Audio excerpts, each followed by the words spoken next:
Yeah, baby. Yeah. Yeah, it feels good. Let's land this plane. Come on. Right. Let's go. Feeling good, dude. How It's you Friday. feeling? I'm all tired, I'll be honest with you. Oh, why is that? Went to, I was at my daughter's cheer banquet last night. Oh, yeah. Was that probably what, an hour and a half? No, it was, I didn't get out of there till 9. Oh, my God. By the time I got home, it was a whole thing. Well, like my wife had something to do for work last night, so she last week was like, "Hey, this cheer banquet's on Thursday. You got to go." Okay. And I think she withheld details on purpose. Yeah, I was gonna say, she didn't warn you and No tell you those smart are move. 5 So hours. I was like, hey, where is it? I'll send you all the info. What time is it? Listen, I'm going to send you all the info. So I'm thinking it's going to be at the cheer gym, and they're going to have maybe a couple card tables set up. Right. And maybe they'll get a bunch of folding chairs. And the parents will sit there for an hour. Snacks. They give out the awards, maybe some light refreshments, and then that's it. No. It's the whole thing. Monday, my wife goes, it's at Old Hickory. I go, Old Hickory, the country club? Oh, now you got to put a collar on. She goes, yeah. I go, oh, that's a pretty fancy. Yeah, collars and That's penny a pretty loafers. fancy. That's a pretty fancy country club. And then Wednesday, I see my daughter's trying on dresses, and she puts on the dress she wore to homecoming. Oh, my God. And I go, what's that for? She goes, for the banquet. I go, what? And my wife goes, you got to put a suit and tie on. I go, what? Holy I smokes. go, this is not. I thought I was going to be helping fold up chairs at the end. Yeah. That's awesome. I was I thought I was going to pitch in to help fold up some chairs and put them away. I was upset. Expedite the process I of was cleaning upset up. thinking I got to do my hair.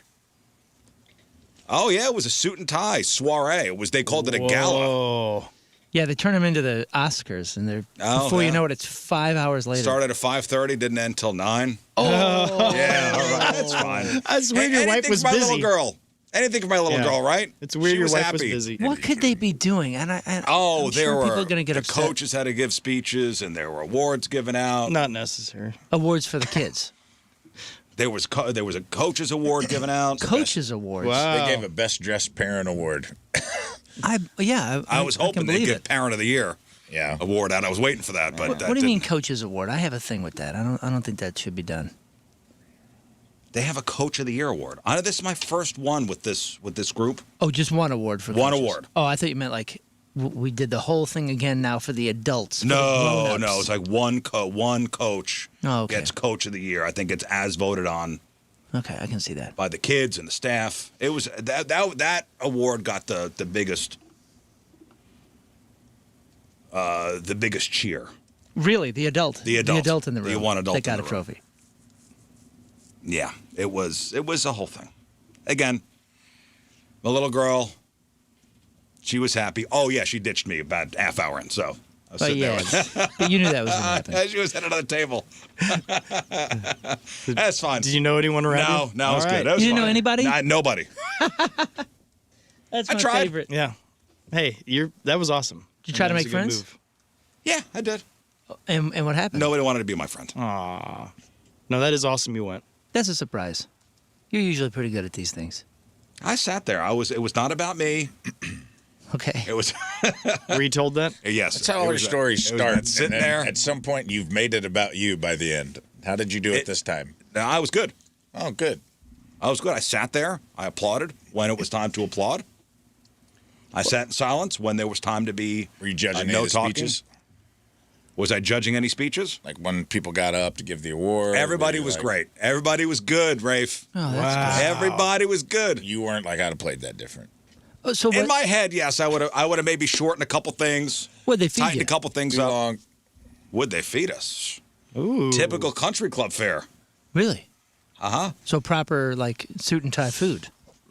Rubber chicken, Wow. little cool. pasta, and Chicken and pasta, the two cheapest things by far to get? Veg was broccoli. Oh, wow. Above Really and went out. beyond. Sorry to hear that, man. I'm sorry to hear that you dressed up for chicken. You know what? Every once in a while, you put on a tie, you feel fancy, Yep. right? You like putting on a tie? Heck yeah. Did you have a fun one? What was your tie? Or just No, it was ordinary? a regular tie. What do you mean a fun tie? I don't know. You seem like the kind of guy that probably has a really fun one. Yeah, you're a fun guy. I would Yeah. imagine you have. No, an I didn't. assortment. Like a I put on my NASCAR. funeral suit. Oh, Okay, that's it. The one you're going to be buried in? Probably. No, I have a suit for weddings and a suit for funerals. there's a happy suit and there's a sad suit. He decided to use the sad suit for the award ceremony. Yeah. Yeah. It's all right, man. I mean, you were putting to rest three and It a was half fun. hours of your time. Fine. Good. We'll do it next year. Actually, maybe my wife will have a clear schedule next year. Hey, did you guys, and I'm sure you guys saw the video, and what the hell happened at Busch Stadium on Wednesday? Yeah, that fella. Did you guys see that video? I saw the leg over the wall. You talking about that guy? Yeah. I don't know. I never saw. Ray, if you see that video? follow-up. No. Oh, really? Oh. Have you been off the internet for the past couple days? Not in my algo. What's I going know on you've at been Busch? moving. Maybe I've been It looked like a. anti-cardinal. It looked like a hi. I'm Johnny Knoxville and this is Jackass. And Well, I'm gonna jump off the wall. a at the guy Cardinals game. was spotted dangling off the ledge. This is the 200 level section. So I guess not up. Okay. And it looks like it was only thanks to some quick thinking fans that, we aren't talking about maybe a tragedy. But the video is only about 20 seconds long, and it was making the rounds here the past couple of days. It's an incredibly tense watch. You see a guy in a blue shirt with one leg already over the railing, looking like he was seconds away from a big fall. But before security even got there, a guy in a red hat charged in, grabbed him from behind, tackled him back into the stands. Yeah, brother. And it was not a peaceful rescue. No, he was fighting him. The guy on the ledge actually tried to fight off the people trying to save him. Here you go, Rafe. Oh He boy. Watch the guy in the red hat. No. Boom. And he No, swings. yeah, he's swinging. He starts doing the pop, pop, pop, pop, pop in the face. Yeah, that's wild. He's fighting people. put up And on what a the screen. hero, right? Who knew what this guy was going to do? We don't know what his intentions were. Was he going to jump? Was he just, overserved and, just getting... He got served. Just the right amount.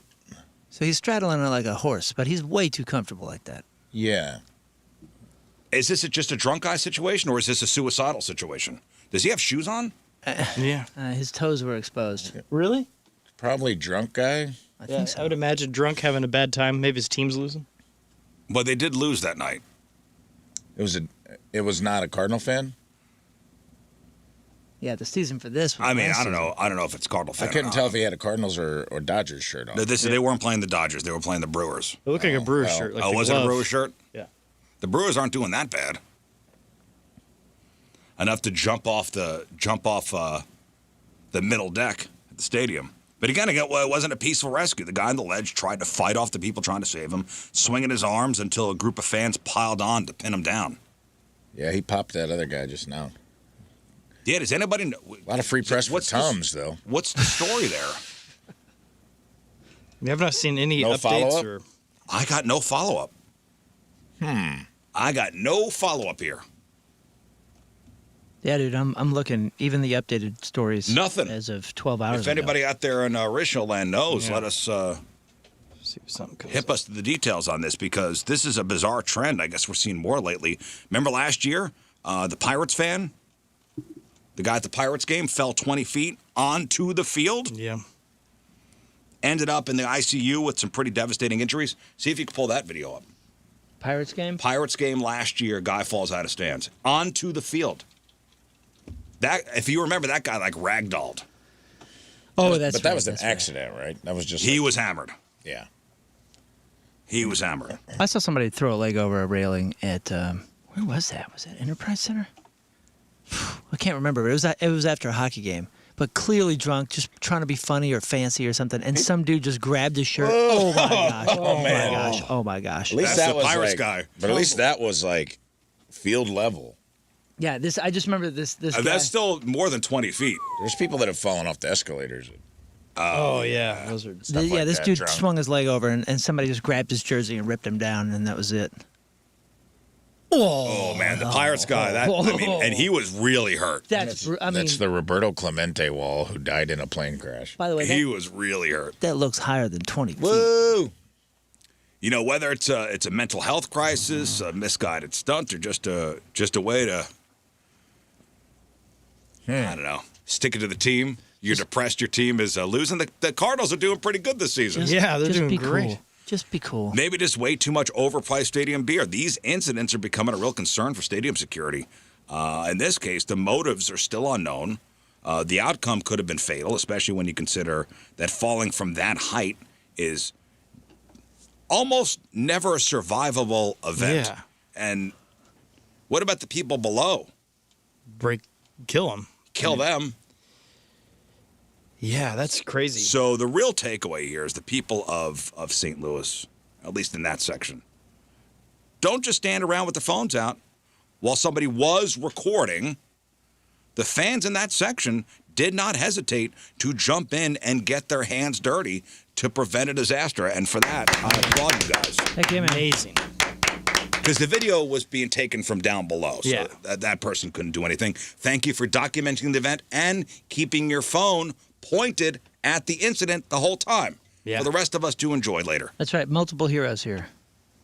That was some good time. cinematography. Especially the little ninja that walked in behind him. Could you have zoomed in a little bit? You could have. Fine. Yeah. Fine. But we're not going to nitpick. But you kept the camera pointed at the subject. Daniel writes, I read a couple comments saying the gentleman is autistic and was having an episode. Another comment said it was a shirt from a local record store he was wearing. Oh. Okay. A shirt from a local record store. Huh. I don't know.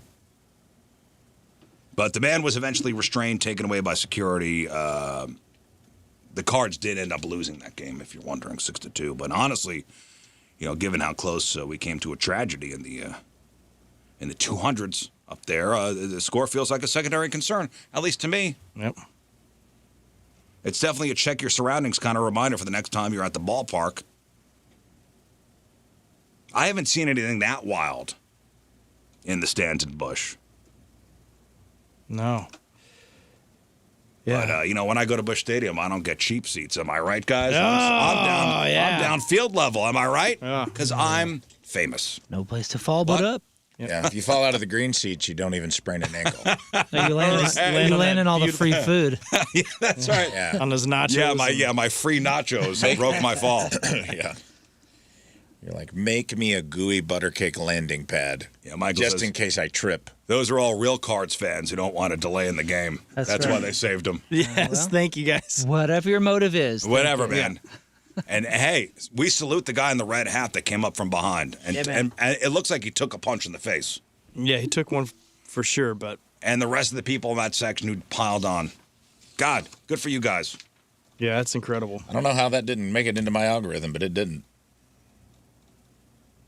Yeah, pretty soon they're going to have the nets like they have at Topgolf. A lot of places have them.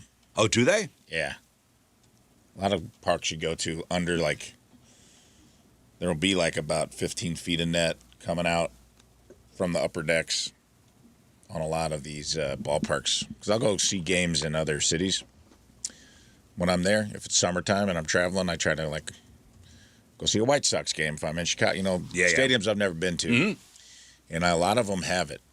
I've been noticing it, and I wonder if it's just from boozing. It's the Topgolf net. It is, and I wonder if it's just, I don't know if it's like fan protection. For Or like in China, the buildings, they have the suicide nets because all these overworked Chinese people were jumping out of the buildings. Yeah. Is it being overserved? I think it's being overserved, maybe going for home run balls and stuff too. Listen, they've been serving beer at baseball stadiums for a very long time. I know. I Is it almost just feel are we like drinking more? Man, I don't know. I almost feel like the nets are. You ever sat? Don't you get a little bit braver if you have a safety net? In Well, I'd be all worried things? about people trying to climb out onto the nets to get get balls. balls. To land Well, that's there. what I'm saying. Like I feel like if you're hammered and you're like, oh, there's a net everywhere, you're really not thinking, oh, I don't want to fall over here and die. Yeah, if there's a foul ball that goes into the net, you know people are jumping in the net. Yeah, I feel like nets. I feel like there's a point where the nets could maybe be a net bad. Not a net positive. Not a net positive. Not a net but positive. A net Nice. negative. Caught we dropped there. Have you ever sat though, like at front railing, upper deck, Yes, Yeah, right. and It's had your frightening. hands and you kind of look down and you're Oh, like, yeah. Yeah. as you're You like have vertigo. walking to your seat, I'm like, man, you trip. If you got going, like the railings are waist high, but it's like if you really tripped and got some momentum, you're going. That's what happened with that guy at the Pirates game. So He fell down a couple stairs and then went tumbling over the railing. I looked at a Reddit thread of all the falls, and Are you sure? when you were It talking looked like that. and it said a fat guy, someone was like, was at a Philadelphia game.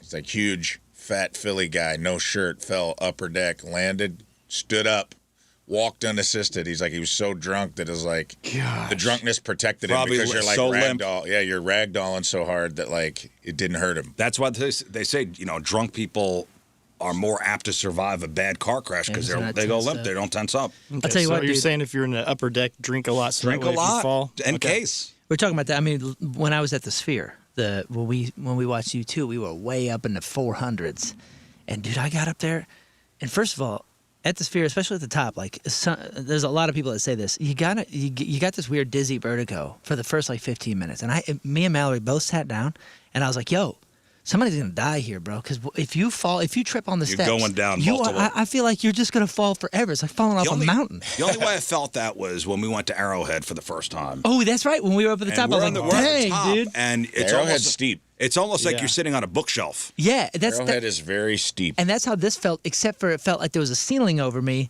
that had a screen that was moving and making me even dizzier, which was wild because there was 3 drunk gals right next to us just dancing all.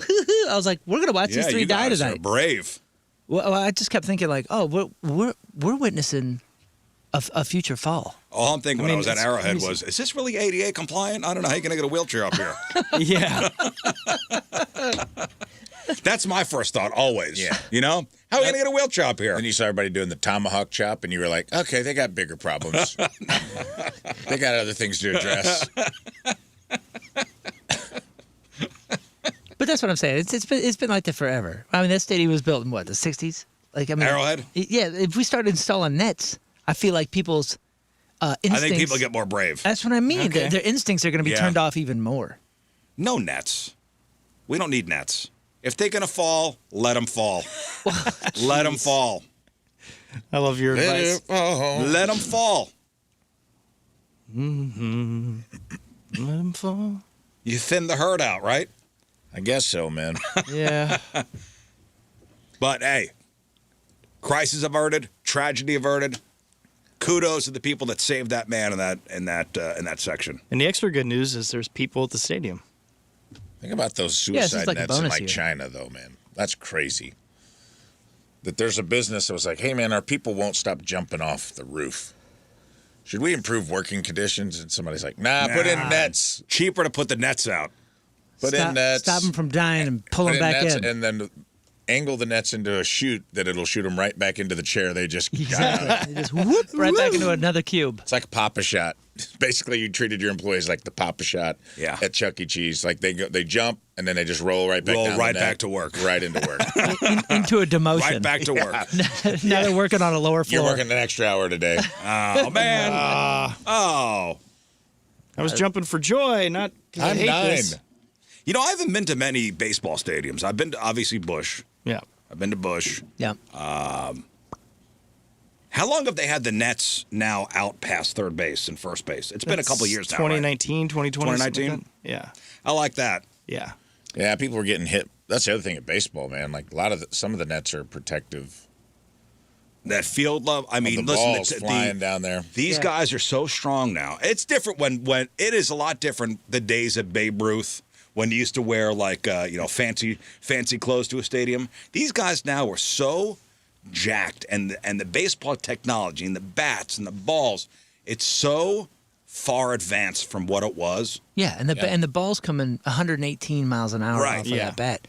I almost got clocked with a foul ball back in the 90s, way before there was any of those kind of net things. And I just Yeah. remember thinking like, yo, if you're gonna sit anywhere near these lines, Careful. eyes up. And every time I took my kids to a game, didn't I matter hate where it. we were. I was like, yo, pitcher's got the ball, he's on the mound, you better be watching. I sat close once, and this was back in 07, 08. My wife got us tickets through her. She was working for a company. They had seats, and it was like 5 rows off first base.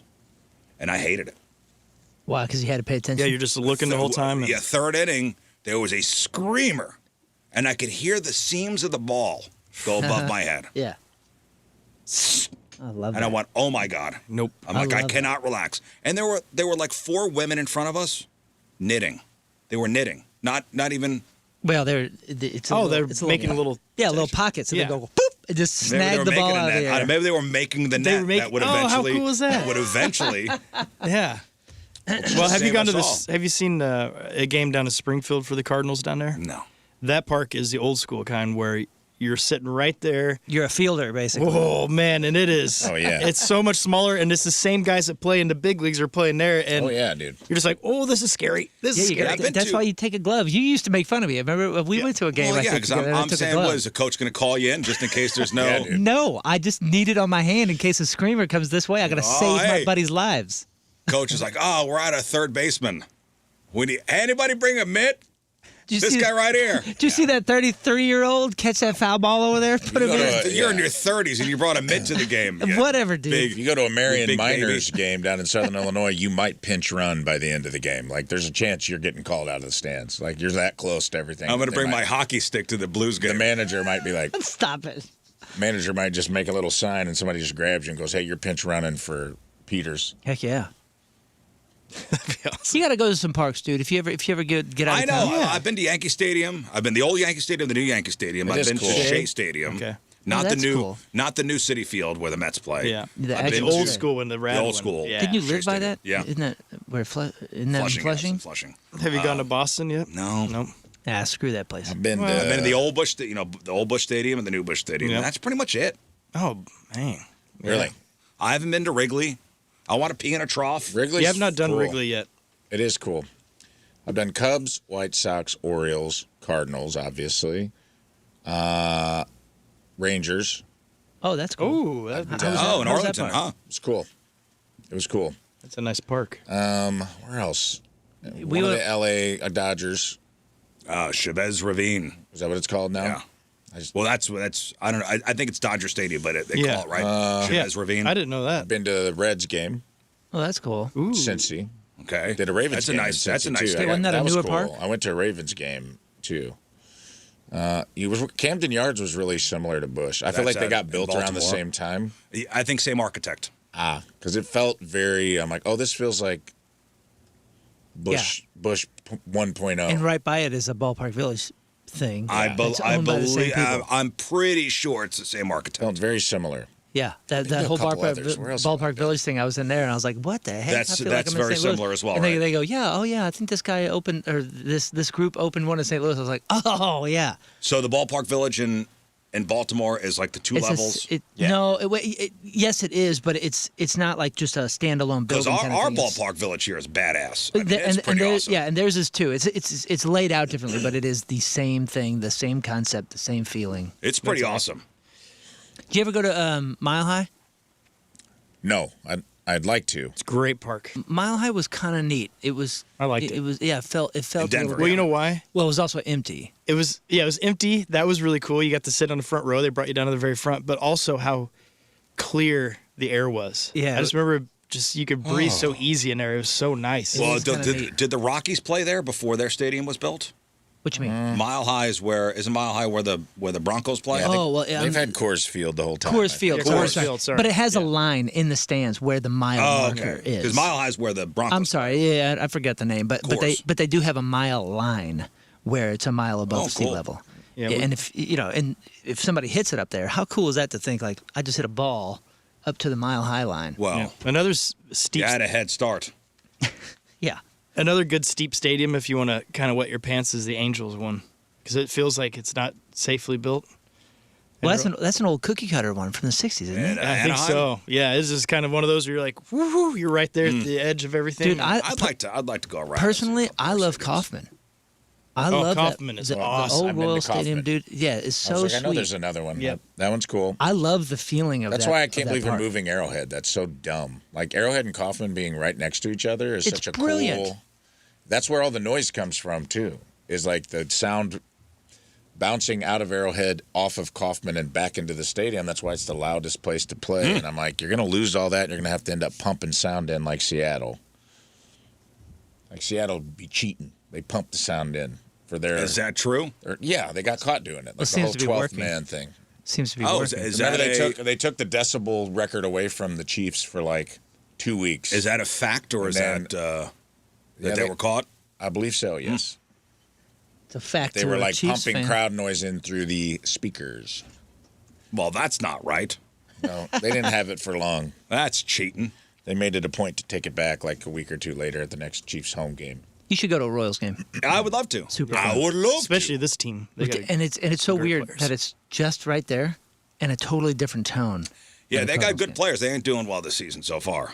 well, I mean, I have them. Yeah. I picked them to win. I picked them to win the Central, but You were risky on yeah. that. Well, if you've been for a walk around Forest Park, or even even just through your neighborhood lately, have you noticed some very loud, some very confident neighbors moving back in? Canada geese are officially back in St. Louis for nesting season. It's the season, Look and out. they've decided our lawns are the best place to be. So why is St. Louis a 5-star resort for these geese? Yeah, Missouri and Illinois are basically paradise for these birds. They look for two things: short mowed grass. It's easy to eat and lets them see predators coming from a mile away. And water access. Our local lakes and ponds are the perfect nursery for the goslings. Now, usually, geese are pretty chill, but right now, this is the time of year where those geese are angry and they hiss. Territorial and bastards. they're territorial, and they'll chase after you. There's a couple down here at City Place. Oh, yeah, over there. Oh, yeah, dude. There's goose poop everywhere. But I've seen them. I've seen them. And they're down at the other end of the parking lot, and they're nasty. It's the best. There's a park down in South County. What is it called? Oh, Watson Trails Park. And there is, dude, I'm telling you, there was a gang.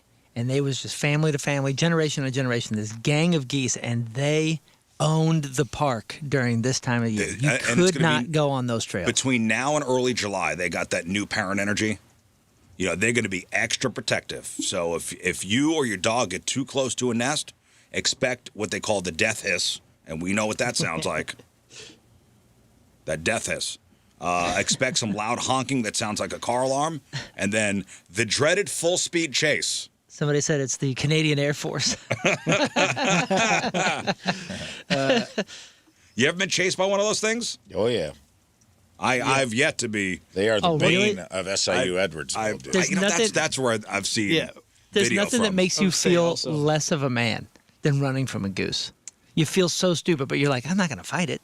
Yeah, what are you going to do? You gotta run. You're like, I cannot believe I'm picking up my pace. A great campus here in town to watch kids get chased and tackled by is over at the community college that's up in Florissant there. My sister went there, and it was so funny. Was that Flow Valley? Yeah, Flow Valley. I mean, they're everywhere, and you just see kids with their bags like running as they Oh, yeah. start chasing them across the Yeah, yard. because they'll make these nests wherever they want. Yeah. And if it's near the entrance to a building You- or behind a bush, near a stairwell.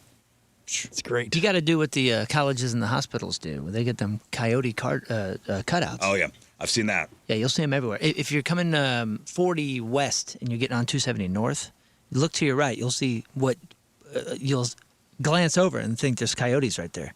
But it's because they're trying to get grass up there and they're trying to get that. Have you and they seen kick outside the goose out. Schnucks corporate building up in Maryland Heights? They have all the coyotes out in front. Oh, really? Yeah. Yeah, I mean, The that's fake coyotes. That's for the geese, amongst other things. But here's the part that surprises people.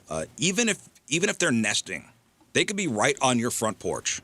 You cannot touch them because they're migratory birds and they're protected under the Federal Migratory Bird Treaty Act. And they I know guess it. we signed a deal with the birds. That was a big deal. We signed a treaty with the birds. It is literally illegal to harm or even move a nest once their eggs are in it without federal permission. Can't touch it at all. No. Well, what am I supposed to do? Just let them Let them take control? When you hear that coming, oh. Yeah. Don't do that. Okay. Illegal. But I like doing that because my hat always pops off my head Illegal. and comes back down. Somebody just said we consider the Geese as campus security at Flow Valley. Yeah, well, Yes. if you mess with them, you could be looking at actual criminal penalties. So how do you deal with these things? If they're just hanging out, just let them pass through. Whatever you do, do not feed them. If you give them a snack, they're never leaving. They are never leaving if you feed them. Somebody on the Schreier Air text line says, never been thrilled about hunting, but if somebody tells me they hunt geese, I'm like, take no prisoners. What do you mean? They're neat.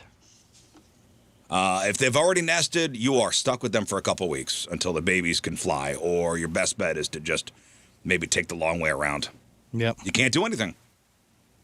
Now, if you want them gone next year, let your grass grow a little taller and try to block easy paths from water to your lawn.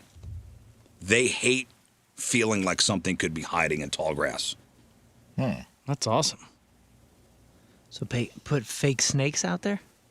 They say grow your grass a little taller. They hate feeling like something could be hiding in the tall grass. So as we navigate the parks this spring, just remember it's their world, and we're just living in it. Especially when they're painfully slowly, crossing the road with their goslings in tow. Has anybody had a run-in yet with a protective goose this year, at least? I don't think I've been hissed at this year. I don't know. It was the closest. Yeah, they didn't hiss at it, but I saw it sitting on what he thought it was an egg, and this thing would not move.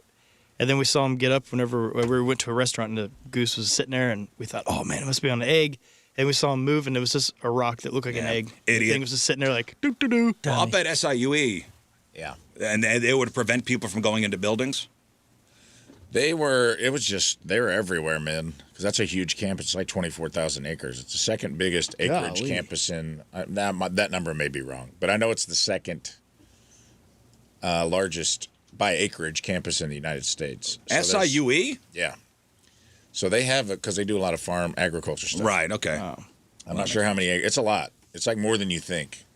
Well, they have 2,600 acres of trails, forested woodland, lakes, and outdoor activities. Maybe I went way big with. That's fine.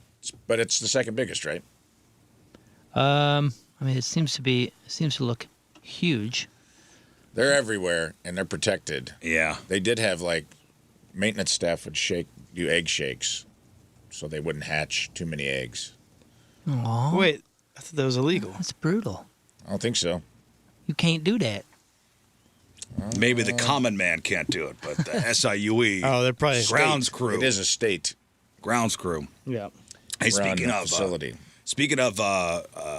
Animal attacks, if you are planning a trip out west anytime soon, this is a sobering reminder that we are definitely not at the top of the food chain in some national parks. Two hikers, a 15-year-old and a 28-year-old, airlifted out of Yellowstone this past Monday after an encounter with a grizzly. A grizzly. So the attack happened, as I said, on Monday. This is on the Mystic Falls Trail. According to the National Park Service, this wasn't a case of predatory bear hunting a human. It was a surprise encounter.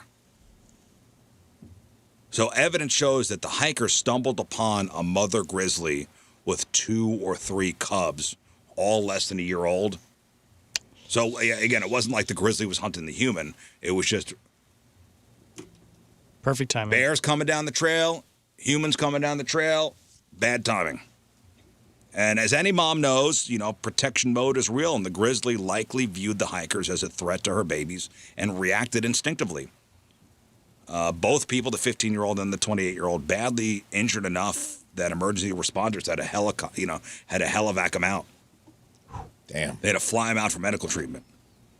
Now, right now, the park has completely shut down the trails, the backcountry campsites, the fishing areas northwest of Old Faithful. I think that's the trail out to Old Faithful. Okay. And they are not taking any chances while they investigate the scene. And it's worth noting this is the first bear-related injury in Yellowstone so far this year.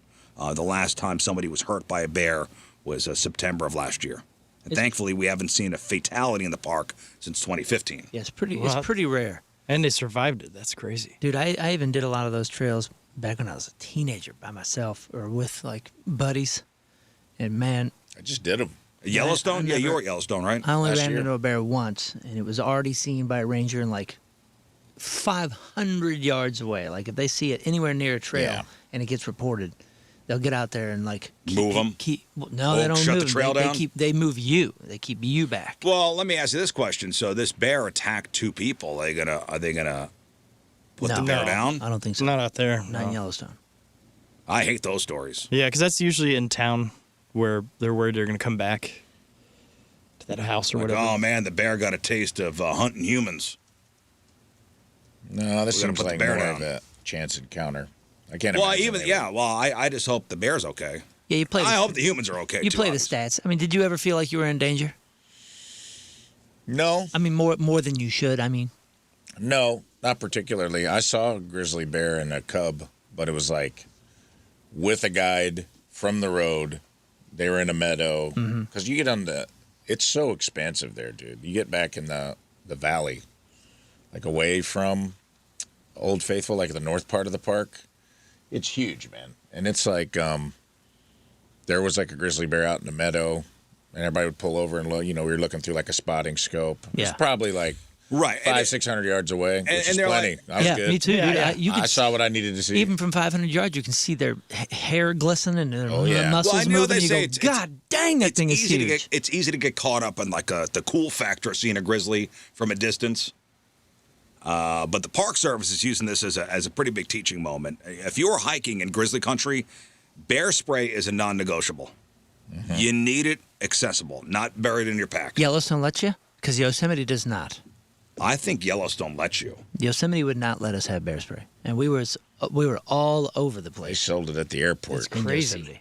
Really? in Wyoming. Yeah. Why would they not allow that? They sold it I at the forget. airport. Yeah, dude. As soon as you get off the plane, they had like bear spray. Whoa. That's what the guy sprayed the wolves. Remember when I was there and he sprayed the baby wolves? Yeah. Mm-hmm. And he got in trouble. He like walked out in the meadow and it was like he thought they were wolf pups, but they are still wolf pups like 100 pounds. And as they got closer, he freaked out and then he maced them all and it had no effect because it doesn't work on wolves. Well, it's bear spray. It's not wolf spray. Well, it doesn't. That guy, they were like rolling around in it, and Oh, they loved it. But it did get it separated them, and they were looking for that guy when I was there. So like they definitely allow it. But yeah, I was on the Mystic Falls Trail, that's pretty south. That's way down by Old Faithful, and that's a little more. That is the trail to Old Faithful, I believe. Yeah, and that's like a flat concrete. You know what I mean? Oh, it's concrete? Like Old Faithful, you can just like drive up and park it. That's where the lodge was at, where I stayed. Oh, yeah, You they could were just walking walk up to there. it. Big I mean, lodge, it's yeah. the trail just kind of goes out and around and up in the woods. It's like a very easy. Well, A lot of elderly people were walking that trail. Well, they Like, also it's a say very make easy- noise, especially when you're near water and thick brush. Most bears want to avoid you as much as you want to avoid them. They just don't like surprises. And then there's the mama bear factor. I mean, a female with her cubs is arguably the most dangerous animal in North America. It's crazy that it would be that close. I mean, like I said, we were like, youth group kids, and granted, we weren't supposed to be there, but we just walked and just went where I wanted You know to what go. this sounds like? Incredibly bad luck. Yeah, I mean, This is incredibly bad luck. You just came around a corner and the bear. Bad timing on the trail. I mean, we're still waiting on an official update regarding these two people. It's a 15-year-old well, regarding their condition. my dad, when he would talk about going when he was a kid, they saw bears all the time, crossing roads and doing different things. Like there was a lot more sightings back then, and in the last 50, 60 years, first of all, the park attendance has skyrocketed, but the bears figured it out. They know where not to go, and they usually kind of stay on their own. Like Rafe said, it is so huge that you don't have a great chance of seeing a bear at Yellowstone anymore, unless you're there for a couple weeks or Yeah. something. Yeah. If you're just dipping in and dipping out, you're Well- doing the main trails, and you're seeing Sulphur Springs, you're seeing all the Old Faithfuls and all that, chances are 90% chance you ain't going to see a bear. Seeing one on a trail right by Old Faithful, that is 1 in a million, guys. Yeah, bad luck, and especially mama bear with the cubs. And speaking of mama bears, it is Mother's Day on Sunday. You got anything planned out? Anything planned out for Mallory? Of course, That's a no. I will be gone. Oh, yeah, oh, yes. And I can't. You plan to be What a gift. gone. Yes, I'll be given the gift of a All right. quiet household. Nice. Now, what Allison is this is her First time. Mother's Day Yeah. as a pregnant lady. Yes. Don't screw this up, man. I This is an won't. important one, buddy. I know this is a big one, and I'm not going to screw it up. And so she's going to a movie with her mom. Nice. Nice. You really rolled out the red carpet, bud. That's a You know, I win. went above and That's great. Well- As long as she's happy. Yeah, I'm. Honestly, I mean, you got Pregosaurus Rex at home. These are. I'd rather run up on a grizzly bear than deal. But that's just me. Okay. You have more patience than I do. I don't know. Rafe, doing anything for Jackie? Yeah. I got a little something for old Jackson. I do something for her every year. According to She's the watching, so I don't want to say. I get it. According to the National Retail Federation, spending on Mother's Day is expected to reach a record $38 billion this year. That's up from $34.1 billion last year, and more than the previous record of $35.7 billion set in 2023. The average person is going to spend about $284 on gifts. What's $284? Yep. Damn. And you know why? Because we're all now. It's on us to do it for everybody we know. I said I said to my wife, we'll take care of, my mother. I will send flowers to your mother. And it's up to the kids. And I told both my kids, I go, Mother's Day is on Sunday. You're creeping towards my dad's rule. It's the Ralph rule. That's right. Yeah. Good old Ralph. Ain't my mom. I was a teenager, and I said, "Hey, Dad, what you doing for Mother's Day?" And he goes, "My mom's dead." And I said, "Yeah, but what are you doing for Mom for Mother's Day?" And he goes, "She's not my mother." Boom. That's awesome. Anything I got from your father, that's it, and I'm going to use it. And I go, "Oh yeah." It's the Ralph rule in my house. That makes sense because this way everybody's taking care of their mother. Yeah, everybody And it takes care doesn't- of their mother. There's no gray area. There's no blurring of the line. That all makes sense. Thank you for the logic, sir. And then the world has been punishing me ever since. So my question to you is, I got my mother, of course, my wife, and my daughter is a mother, and my other daughter is a mother. And like, where does this? What do I do here? Well, their husbands Yes. should get them something Okay. But because their kids are too young to get their mother something. don't think that there's not pressure, Of course there is. even on me. Well, that's why you're leaving town. I get it. You're running away. Well, You're running away from your It problems. wasn't on purpose. What do I do though? You do nothing. Okay. Well, it never goes well for me. You just got to wait till they get over it. And that'll be a couple days. It's stagnant. Unlike King Scott, where you're in a different Yeah, situation. this is a big one. You got to tread lightly. Yeah, that's something real. That is something real. Really real. Flowers are the most popular gift. Greeting cards, special outings. I think we'll be going on a special outing on Sunday. Well, that's That's a nice one. Can you take my mother, my wife, and my daughters? Would they like to come hiking? Of course. I'm sure they would. Yes, of course. Hiking. Where are you going hiking, bud? We usually go up to Rockwood's reservation.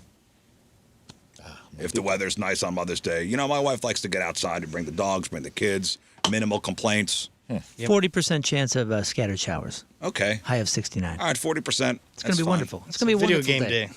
That's Wonderful. what's the temperature? 65? High of 69. Oh my God. Yeah. Perfect, Perfect huh? for Mother's Day. Perfect. I will never go out to Mother's Day brunch again. Never. Never. After we had a very bad experience one year, a couple years ago, where my wife threatened to throw the manager of the place out the window, I said, that's it. We're never doing this again. And God bless all you servers out there. That's a tough day. Your hostesses, your waiters and waitresses. It is hell on Mother's Day. Hell. Here's the best one. Schreier Air text line says, Moon, you just deliberately go out of your way to tell them Happy Mother's Day. Hope it's a great one. That's it. That's all you need to do. That's all you need to do. Acknowledge it. Thank That's you. it. That's all you need Appreciate to do. But, Rafe, you were actually talking about this one particular restaurant you think would be good for Mother's Day brunch. Oh, dude, yes. It's right near here, too, man. Oats and Honey. It's right around the corner I think on New Ballas down here. Sounds like a cereal. Yeah, man. Went there last Sunday with a friend, and man, they are killing it. It is so freaking good. It's like, Do they have a Mother's Day brunch? Let's look. I'm on the website right now. Oats and Honey Cafe. Oh, wait list. Woo-wee! Reservations. I got on, but it's cool because I got on a wait list. And Oh, they dude, text Eggs you. Benedict? I had a crab cake eggs Benny. They got a specific eggs Benedict menu, Oh, look and at it that. was outstanding. Hey, well done on the photographer. I want the beet Yeah. juice. It's good, This man. food photographer, whoever did this. Ooh, man, you cannot make a reservation for Sunday. There's one of those places, and they give you complimentary conchas or whatever those things are. The heck is this? Mexican Spaghetti? pastries. Yeah, dude, they had like a little pasta al pastor. It's got kind of like a Mexican fusion brunch theme, and it is freaking Ooh, you good, cannot dude. make a reservation for Sunday. It's over. Over. Well, All right, well, never what's the Well- next idea?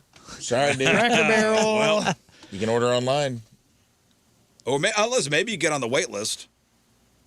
You can Yeah. try the wait list. Oh, Did they have a Dubai matcha They did have a Dubai item. I don't remember what it Yeah. was. Dubai matcha. and chocolate latte? Well, he's all about the. I am a Dubai. Can't imagine my Slut. dad. Can't imagine my dad ever ordering a matcha. Your dad? What's wrong with you? Really? My dad would never order a matcha. Is he the standard for your drink choices? Yes, he is. Oh. Love you, Dad. What about a matcha sunrise? No. This place looks good. So We it's had the it's on lemon New Bells. ricotta blueberry crepes. Were amazing. Oh, yeah, look at these grapes. I had. Dewberry. It was so good, man. Like I was blown away at how good it was. And It's we actually all, cheaper than I thought it was gonna be. we worse. all are in agreement that Mother's Day is way more important than Father's Day. Yeah, The, dude. the world says so. Yeah. No, Yeah, man. Honestly, We've it talked is. about this. Father's Day is the redheaded stepchild of holidays, dude. Father's Day is the make good because we don't actually care. I don't want none it. of us. No. None of I us don't- want this. None of us asked for this. It's just to make good so the world can feel good about It's also itself. the only holiday where you insult people. Never on Mother's Day do you hear like "Happy Mother's Day" to all the real moms out there. Yeah, right, You right, never right. see that post, but every Father's Day, To all the and real dads it'd out be there. like, "Happy Father's Day" to the fathers who actually stepped up. Suck it, Ron. And it's like there's always like a really pointed message at someone's deadbeat dad on, you don't see that on Mother. You don't. Father's Day is less of a celebration and more of an airing of grievances. Yeah. Yeah, I follow this tattoo artist that he has a whole series that he does. It's like he saves up for the entire year. Yeah. Takes hundreds of pictures of him with his arm around nothing. Yeah. And then on Father's Day, posts like "Happy Father's Day," and it's him That's in 100 hilarious. different poses, sitting on a bench with nobody. love it. And it's Oh. it's And his it's thing. weird because there are people with mommy issues. They just don't get aired out. But daddy issues get aired out. Every single. That's always front page news. You don't ever see, like, I think I've said this before, but, like, you don't ever see anybody on Arbor Day being like, "A happy Arbor Day to all the deciduous trees out there."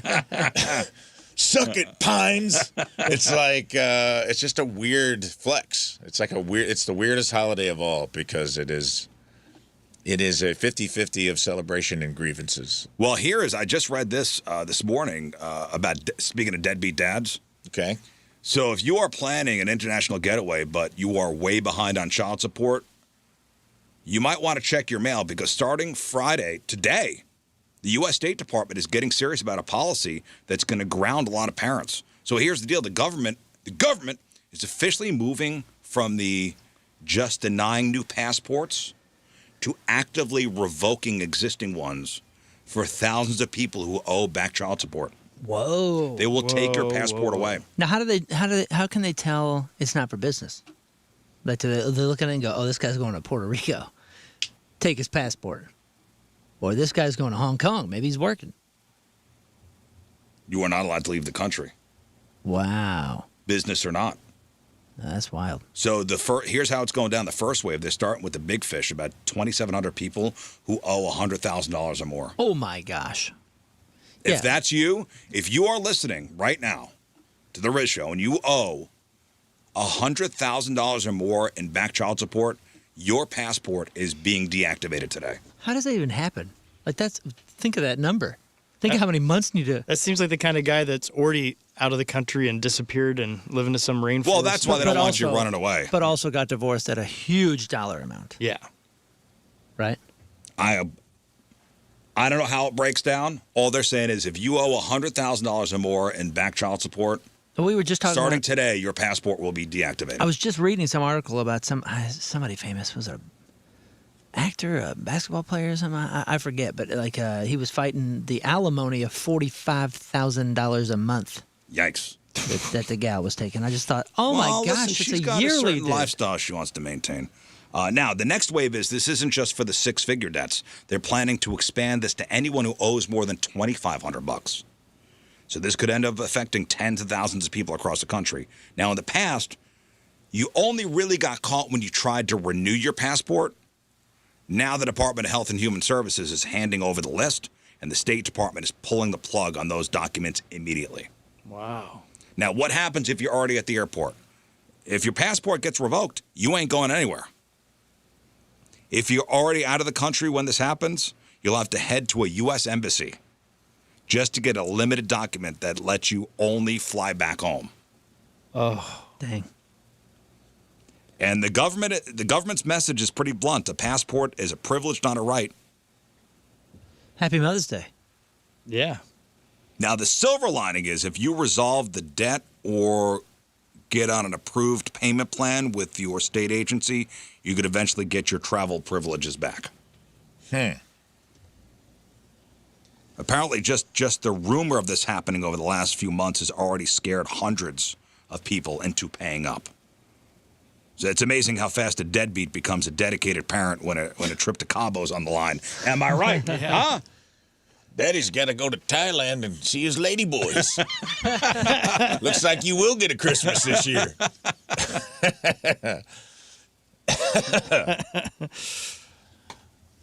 Well played, Linda.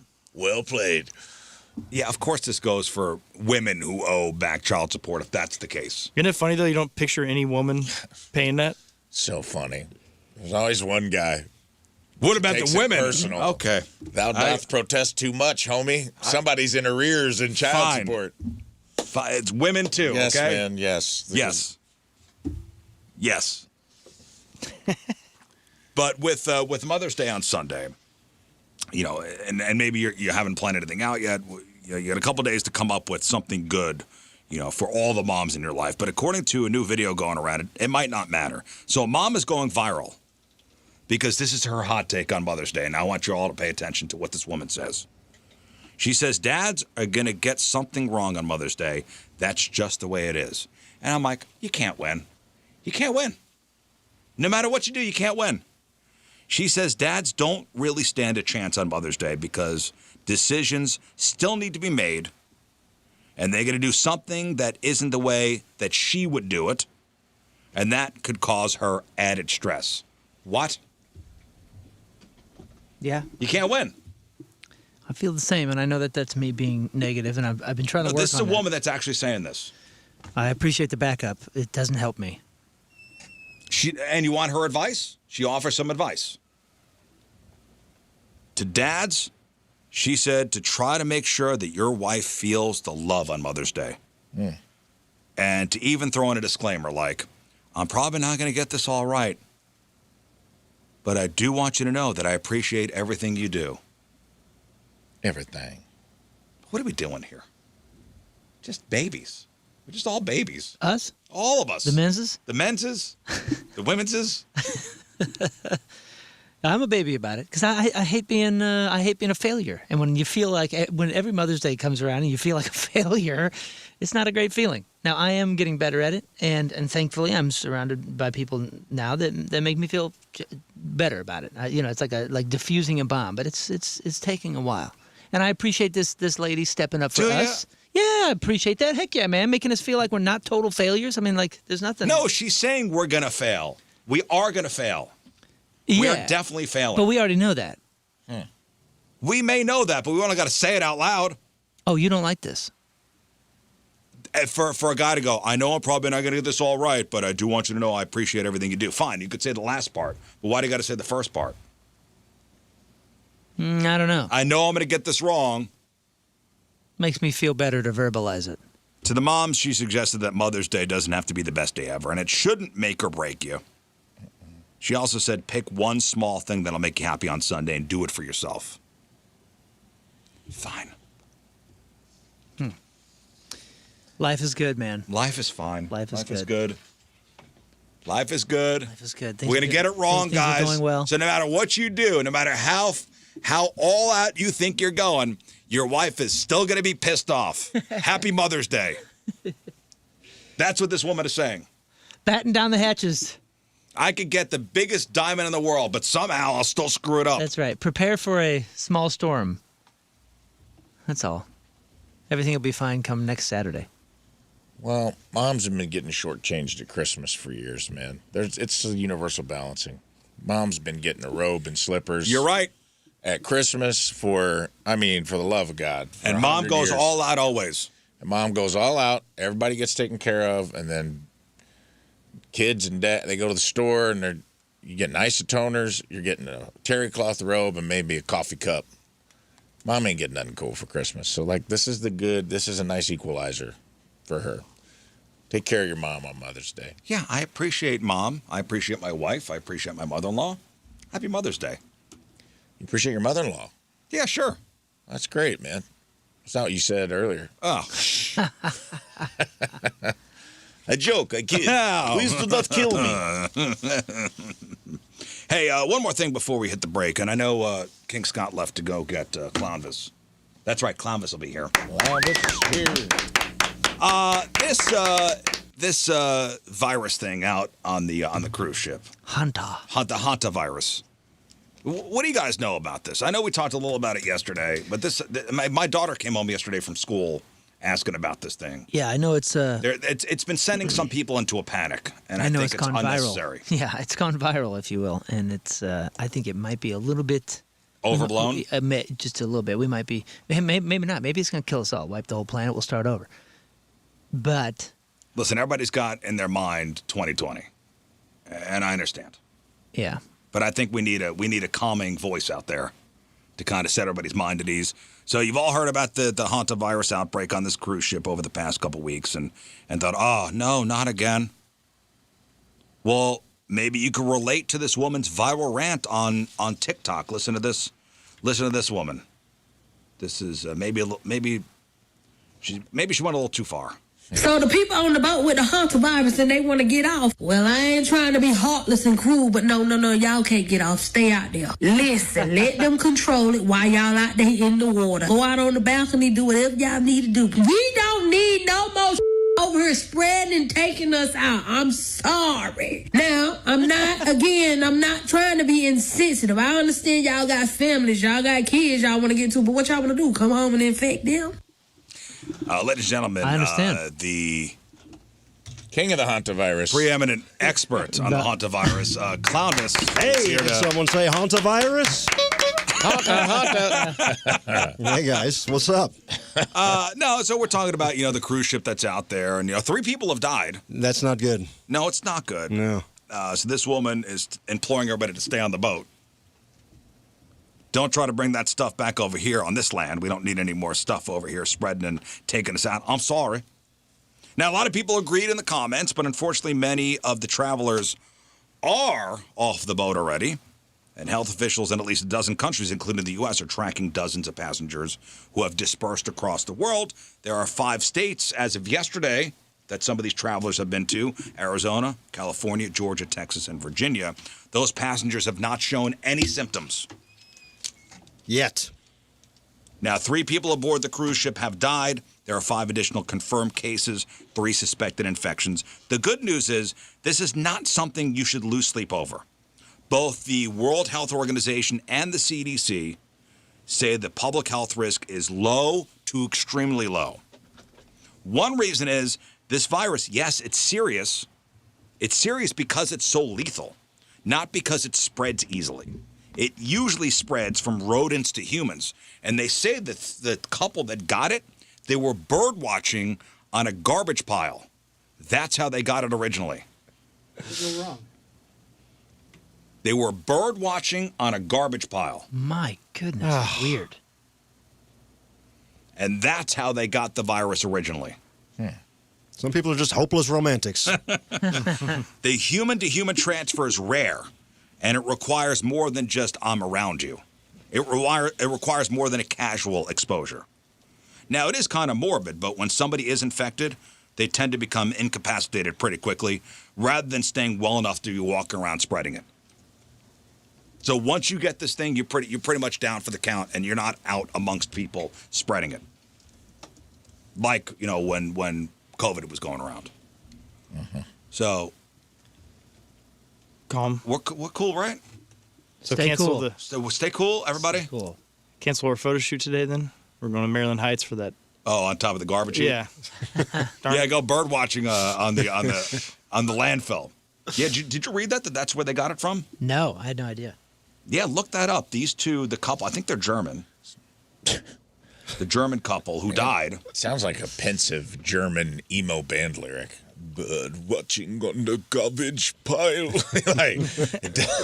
Sounds like the beginning of a really cool, underground German death metal song or something, man. Bird watching, a Dutch couple. Dutch. Dutch. Ooh, Dutch. Oh, the frickin' Dutch. The Dutch. And A bird watching trip in Ushuaia? I've never heard of that. I don't know that. That's I don't even know the how to say southernmost city in on the Americas there. In the Andes? Yeah, it's down at the very bottom. It's just south of Festus. Okay. Very, very bottom. You're right at the tip of the end of Argentina. It does say the virus identified as an Andes strain, spread from rodents to humans. In rare cases, can be And they were, transmitted and between people. these two Frozen Dutch custard? people, Yeah. Yeah, in Argentina. and they were on top of a garbage pile. I guess so. I mean, yeah, this is wild. I mean, Or should we all just panic? Let's panic. Let's just panic. Let's panic. It's the go-to move, right? Right? a German national did die. That's why, yeah, that's why. Okay, that's why that's you what got I that thought. mixed up. But hey, Clownvis, What's up, y'all? good to see you, buddy. It's good to be here. On that note, Let's talk about something positive. What's going on in your world? man, I'm having the time of my You life. just got off tour. I just got off tour. I've been seeing the videos. Yeah, and I'm just almost about to go back on tour. I'll be on tour most of the summer, so it'll be a busy time. Same tour? Yeah, we're doing it again. I'm doing my own thing for this month in June, and then in August we're going back out on the Oddballs and Outlaws. Me and Hank Williams 4 are going back out. Hank Williams 4. So has it gone so far? Really good, man. We Good did crowds? Yeah, really good crowds everywhere we go. And there was enough demand that we're doing it for a full month, going up and down the West Coast. So Oh wow, that's great. It'll That's be awesome, man. It'll be fun. It's really good. It's a good mix, It was a great show. I went to the one in Oh, yeah, St. thanks- Louis. thanks for coming out, man. It was awesome, man. And he's a sweetheart. He's such a sweet guy. He's a good guy. Coleman Williams, good guy. Last week we had somebody from Maynard's Wine. Oh yeah, I heard that. They yeah. brought you up, so Oh, that's cool. That's great. That's great. Yeah, we enjoyed the wine that night. Scott brought a bottle that night. We had some. That was good. and happy birthday, by the way. Last week was your Thank you. birthday. Thank you. May 1st is when all clowns are born. Yes. I It didn't was know a big that. day. Yes, and that's when I celebrate, and that's when it was really good, really sweet birthday for all clowns. So Me explain included. that. May 1st is when all clowns are born, supposedly? Yeah, that's an old circus lore. That's what they say because that's traditionally when circuses would start their Spring, summer their run? spring summer run. Yeah. So if you might have heard the term 1st of May. A 1st of May is like kind of a word for a rookie or a new person, a new worker or something. A 1st of May, and that's because that's when clowns get hatched and get out there in front of the I people. didn't know that. Yeah. That's pretty cool. It's pretty I had no neat. idea. Is that real or you made it up? No, it's real. It's real. I'd like to say I made it up, but it's real. Because you Not say it very everybody convincing. celebrates, but yeah. Well, I'm going to now. Well, I saw you on Instagram describing, May 1st being the day that all clowns are born. I was like, oh, okay. Yeah. I've brought it to light the last couple of years, and a lot of clowns hop on that. Well, that's wonderful. It's great to see you. Yep. It's Friday. We got a big show for you. But first,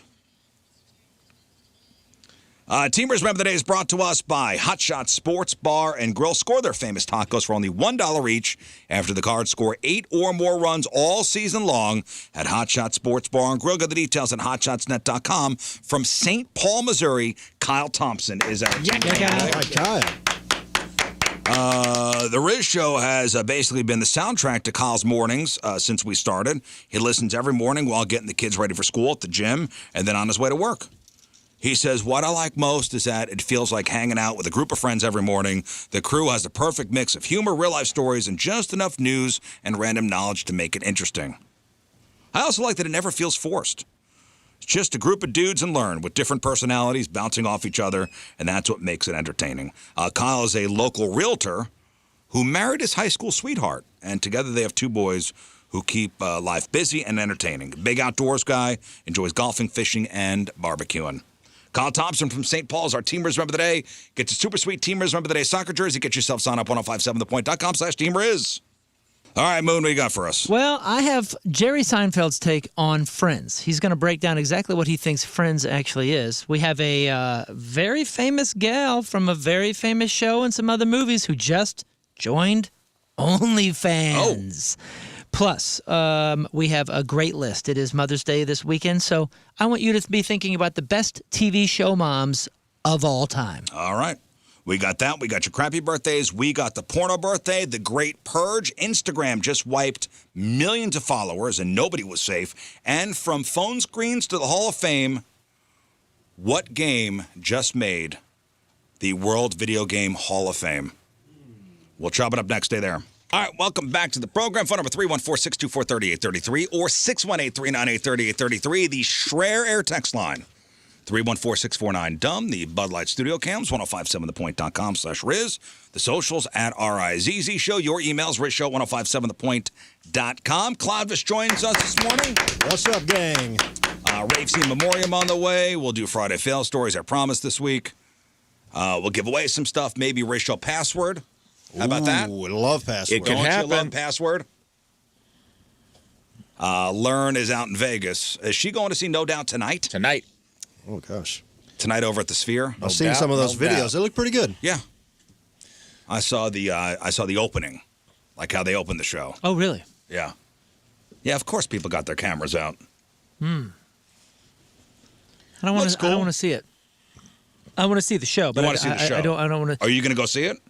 I don't have time, but I think they're doing 18 shows. yeah, I won't be. I'm only out there this weekend, and I'm working the whole time, so I don't have the opportunity. But I don't want to see it on social yeah. media. I think I shot you. Yeah, you're going too.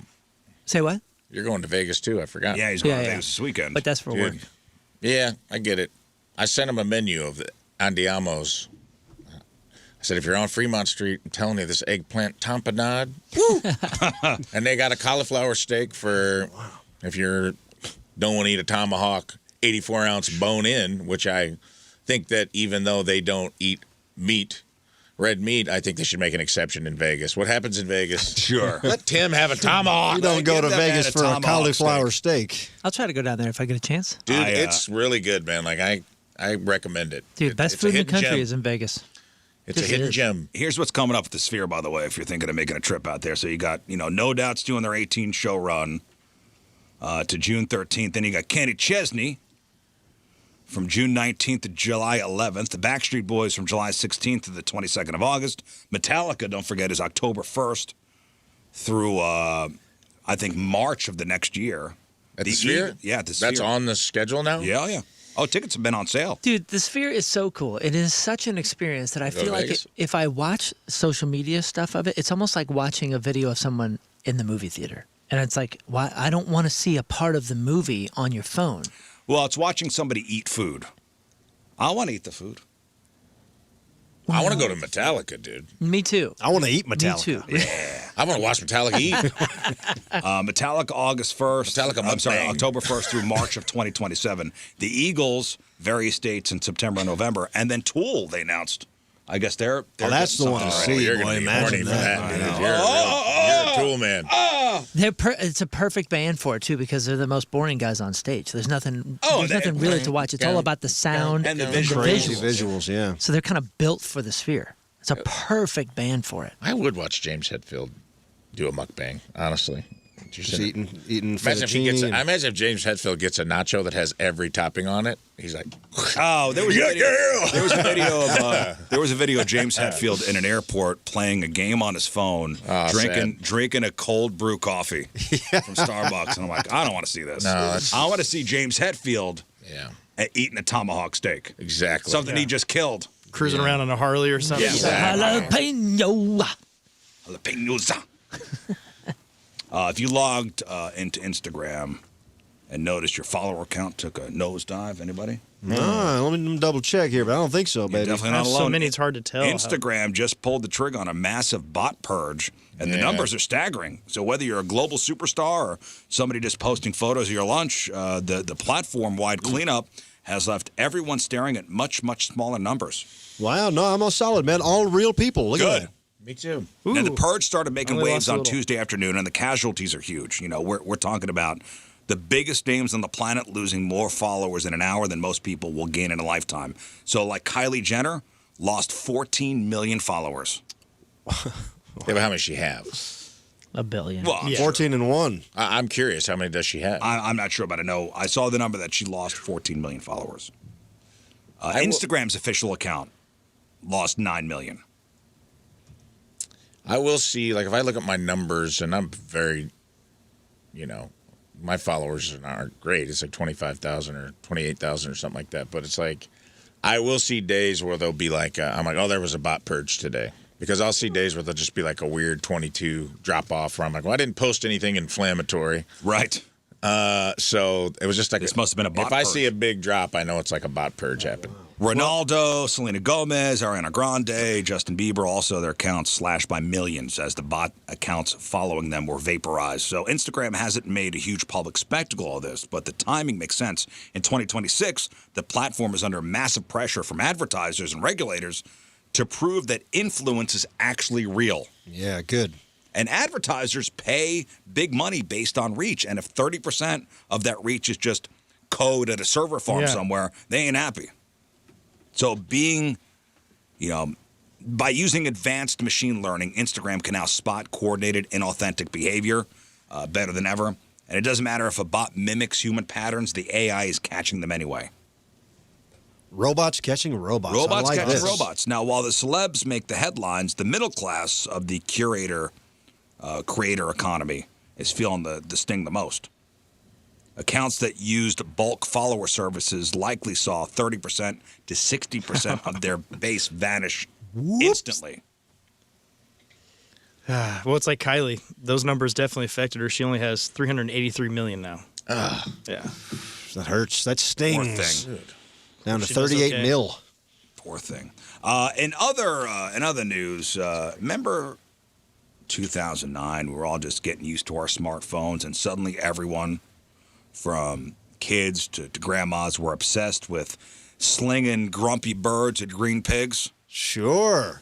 Those crazy Angry Bird nights. I played long into the night. Those birds just officially became legends because congratulations, Angry Birds has been inducted into the World Video Game Hall of Yes! Fame. Wow. It's about time. Angry Birds are now officially in the World Video Game Hall of Fame at the Strong National Museum of Play in Rochester, New York. Here's why Angry Birds is huge. Since it launched, the game has been downloaded over 5 billion times. Wow. Man.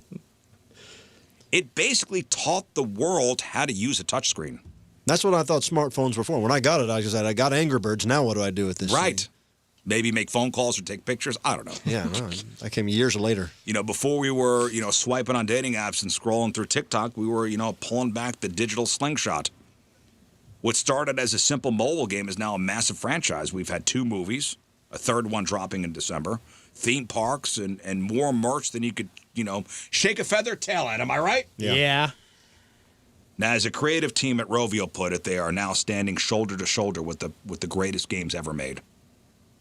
It's a pretty impressive flex for a game that started with such a simple premise that you just slingshot.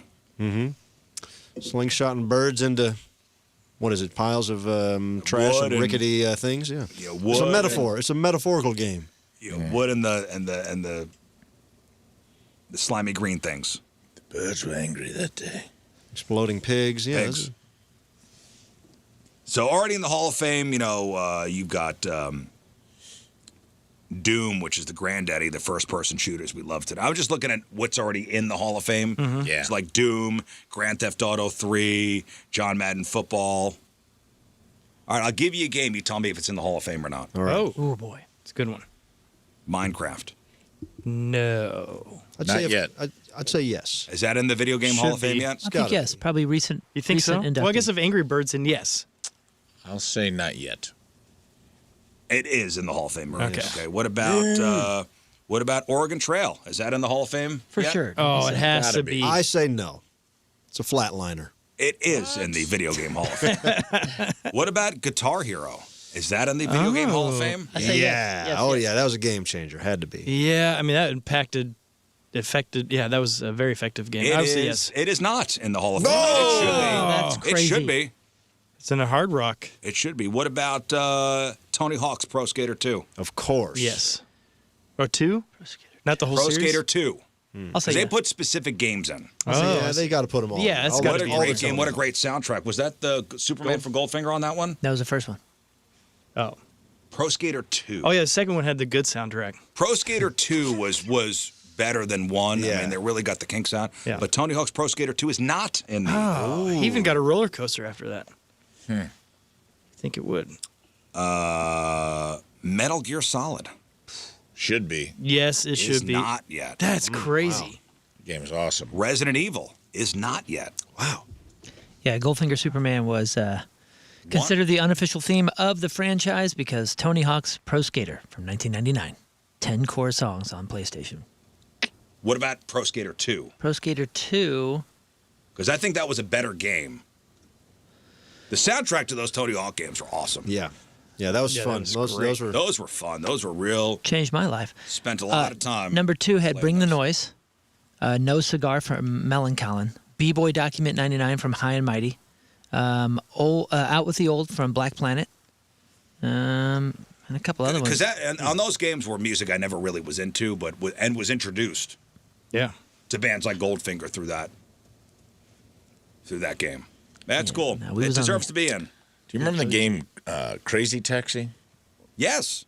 It was like the Offspring did the soundtrack for it, and that was like the best part of that game. But it was like a similar thing. Like they had Bad Religion and the Offspring did a bunch of like custom songs for it. I I don't know. It just popped into my head Yeah, when no, you started those thinking about those it. are cool. And that when a video game during the gameplay has a great soundtrack. Yeah. Dude, so we did a deal. We did a publishing deal, right, with our first couple records, and a lot of times it's kind of up to the publisher, and you'll get some things that say like, hey, so and so wants to use it, use your song in this, or so and so wants to use your song in this, and you have to approve it. But not sure. not everything when you sign a publishing deal, you don't have to approve everything, and sometimes it's moving so fast that your songs get thrown into things you don't even know, and we were playing kind of the same set that we had been playing for a while, and all of a sudden the song gets like, What song is the Story of the Year? yeah, it was one of our first songs, and it wasn't a single, and all of a sudden it gets totally different reaction live. It's like, wow, man, people really What happened? liking the song suddenly, and it was in Need for Speed. It was an EA game, a racing What game. song? It was called "And the Hero Will Drown." Then, then on our second record, I can't remember the timeline. We were playing MLB The Show, like in one of its first iterations, and some of our friends like start playing when I'm pitching. I'm like, damn, dude, our dude's got an MLB. How do we get into MLB? Dude, that'd be so sick. And then you play the game a little longer, and then one of our songs started playing. I was like, oh, we're going, we're in MLB. Dude, That's awesome. Bo Jackson probably knows you. The songs in video games became the new songs in movies. Yeah. And it was so cool, and it was huge. Yeah, I We know. had so many people find our band because of a random song. Yeah, during there the- was a Shinedown song, "Fly from the Inside," that was in one of the baseball games. Introduced me to Shinedown. Dude, and it's huge because you have a captive audience that's going to continue to play the game, especially if it's a great game, and then you're getting played more and more and more. And if it's on a load screen, yeah, dude. yeah, it's pretty cool. yeah. Yeah, pretty it's cool. it's still a huge deal. I'm Big- obsessed with the electronic music from Beat Saber. I play Beat Saber every morning. Oh, yeah. Oh yeah. I don't know what I'm listening to, but I love those songs. Beat Saber, and you could buy for Beat Saber the Linkin Park package where you're playing yeah. into Linkin Park I songs. bought the Metallica package. Metallica package, yeah. Not only that, people can actually make songs, and there's a bunch of Greek Fire stuff on Beat Saber that people say is great. Like because some levels are better than others, and some Yeah, songs yeah. are like Sure. better for those things. So that the video game world is great for spreading music, finding new music for Well, people. congratulations to Angry Birds. They're in. Yeah, it's They're about in. time. It's a big deal. All right, today is May the 8th. Back in the day, 140 years ago in 1886, Dr. John Pemberton came up with the secret formula for what? Diarrhea medicine. While cooking over a fire in his backyard. At first, he combined it with straight water, but a drugstore clerk used carbonated water, and that's how this was born. Dr. Pepper. Dr. John Pemberton. Dr.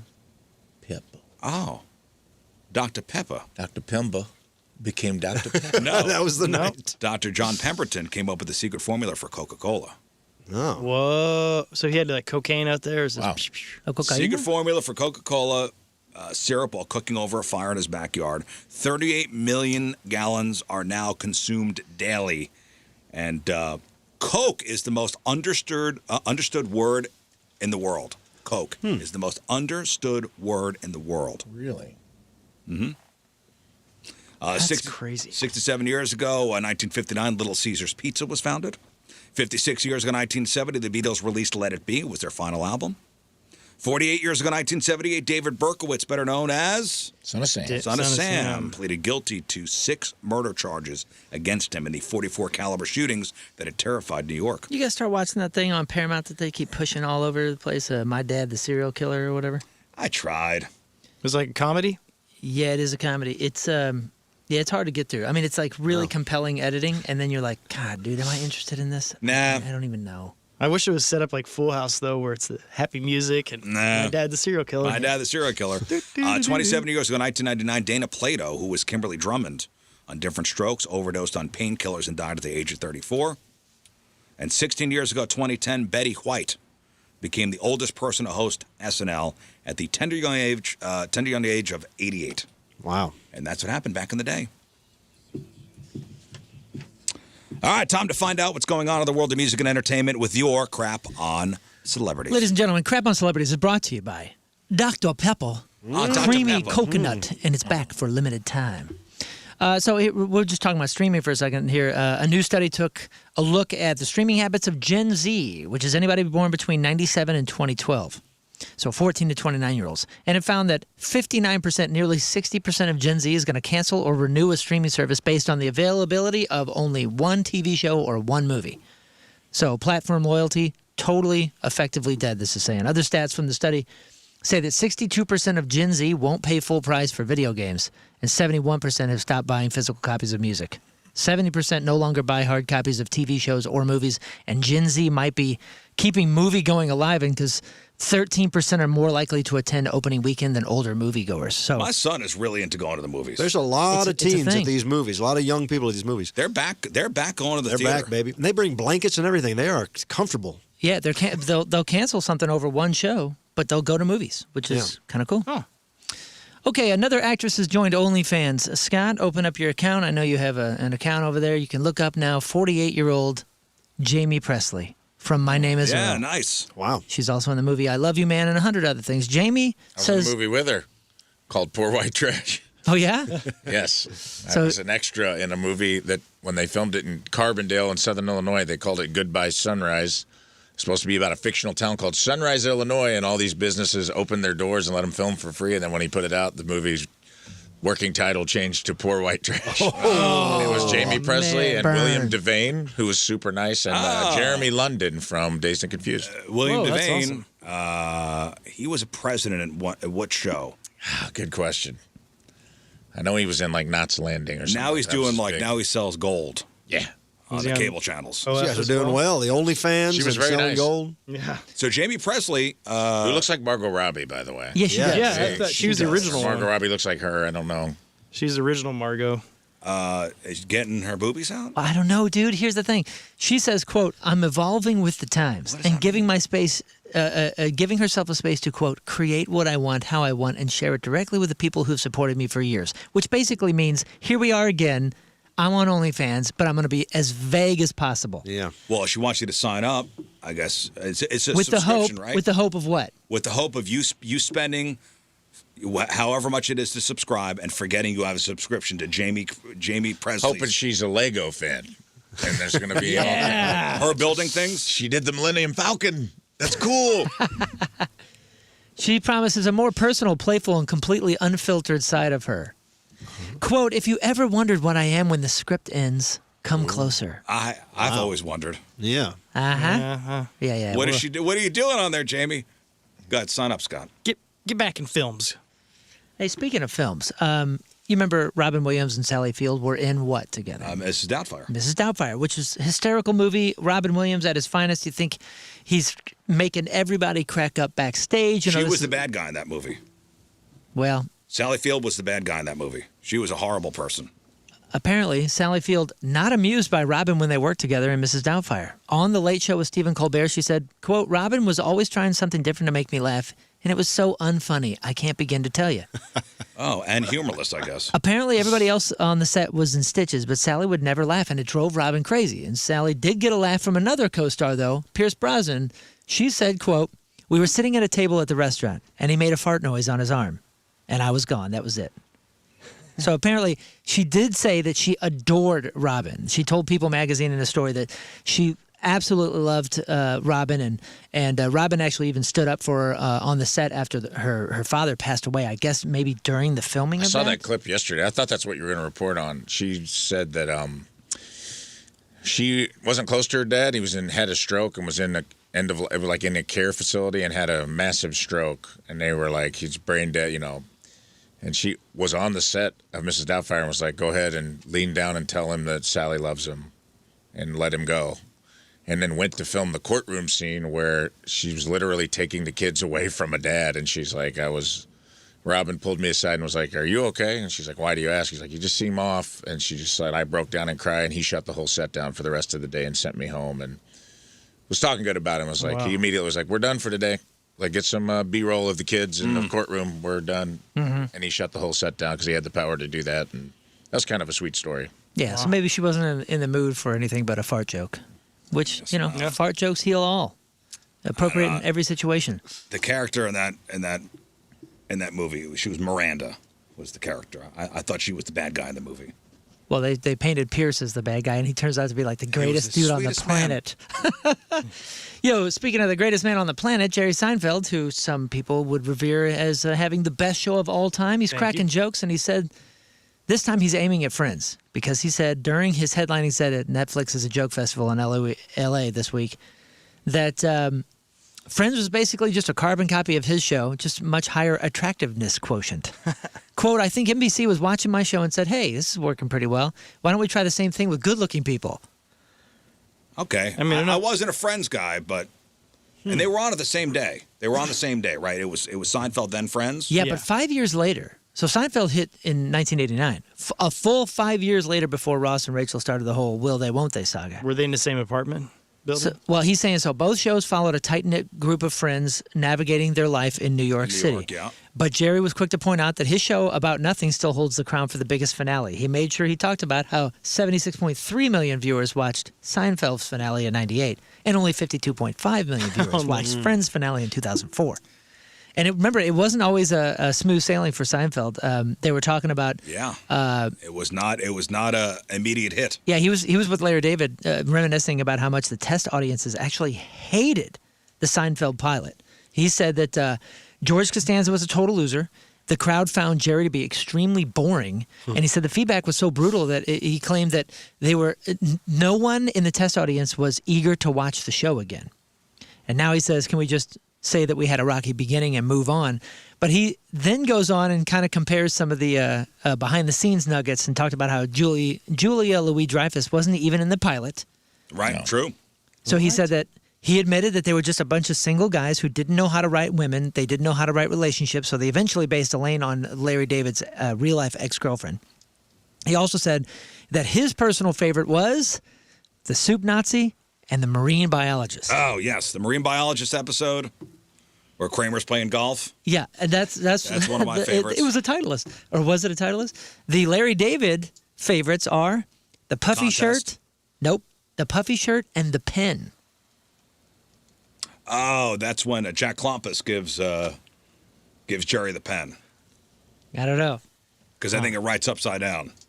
Astronaut pen, yeah. The astronaut pen. Guys, just in on the Kiss Wire. I have your Kiss news. Clownvis, you a Kiss fan? I am a Kiss fan. You kind of have to be, right? I kind of have to be. Well, they are You're talking about Mini Kiss, right? No. Oh, the big one. The big one, one. full size. Full size. Well, Big Mini boys. Kiss is still Family doing size. stuff. Yeah. You know, regular Kiss is retired. Yeah. They're here next week. Mini Kiss? Mini Kiss is coming to town. Same night. Yeah. Was it Delmar Hall? Same night as Delmar what? Hall. Trailer Trash Tammy's in town on the 14th, and then Mini Kiss is playing right after her at Delmar Hall. Oh, So my it's, goodness. they were banned from the cruise for their behavior. So this is a nice Is it redemption by arc. chance they're playing? It was completely by chance, as far as I know, which is weird. Does Mini Kiss actually play their own instruments? I think this version does. I think in the past there was a version that did like to tracks, but these guys play. Because I saw Mini Kiss at a Mardi Gras Yeah, in Soulard once, and they did not play their own correct. instruments. I think I saw. That's probably where I saw them too. Yeah, and they were just like, but no, this is a new incarnation of them. I think with the same under the same banner of Mini Kiss. But I believe, and I don't know this for sure, but I think these guys are playing. What about Real Kiss? Well, Gene Who Simmons. cares? He just Back to Mini Kiss. He just dropped a bombshell. He said, after the success of Mini Kiss, I'm just kidding. I'm kidding. He was chatting with superfan Sienna Hernandez on her YouTube channel, Kiss by Sienna. And the demon himself let it slip that the band is officially back in the studio. He said, What? I thought they were retired. yeah, but Gene didn't hold back on the excitement, confirming that they've already laid down a fresh track. Now, quote, Kiss is in the studio now, Gene says. We just recorded a new song, as a matter of fact, that Paul Stanley wrote. I can't tell you more about it, but it'll be coming out at some point. That's what he said. Now, huge news for the Kiss Army. Here's the thoughts, okay? They are saying that maybe this has something to do with that high-tech Avatar show that they're talking about launching in Vegas in 2028. They said that would feature new material, so maybe this is for that. That's what people are clamoring for. Yeah. Don't know the specific track is if it's for the virtual show or if they're going to surprise us with some sort of release or a tour or any of that. But apparently Pop House, the team behind the Avatar show, is currently in the planning stages for a full-on Kiss theme park. The band is hosting a 3-day event called Kiss Cruise Landlocked in Vegas this November, featuring 2 unmasked sets. And then you can keep an eye out for Stanley Simmons, his new band formed by these sons of Paul and Gene, who announced their debut album. Maybe Here's it what has I think something to do they with should that. do.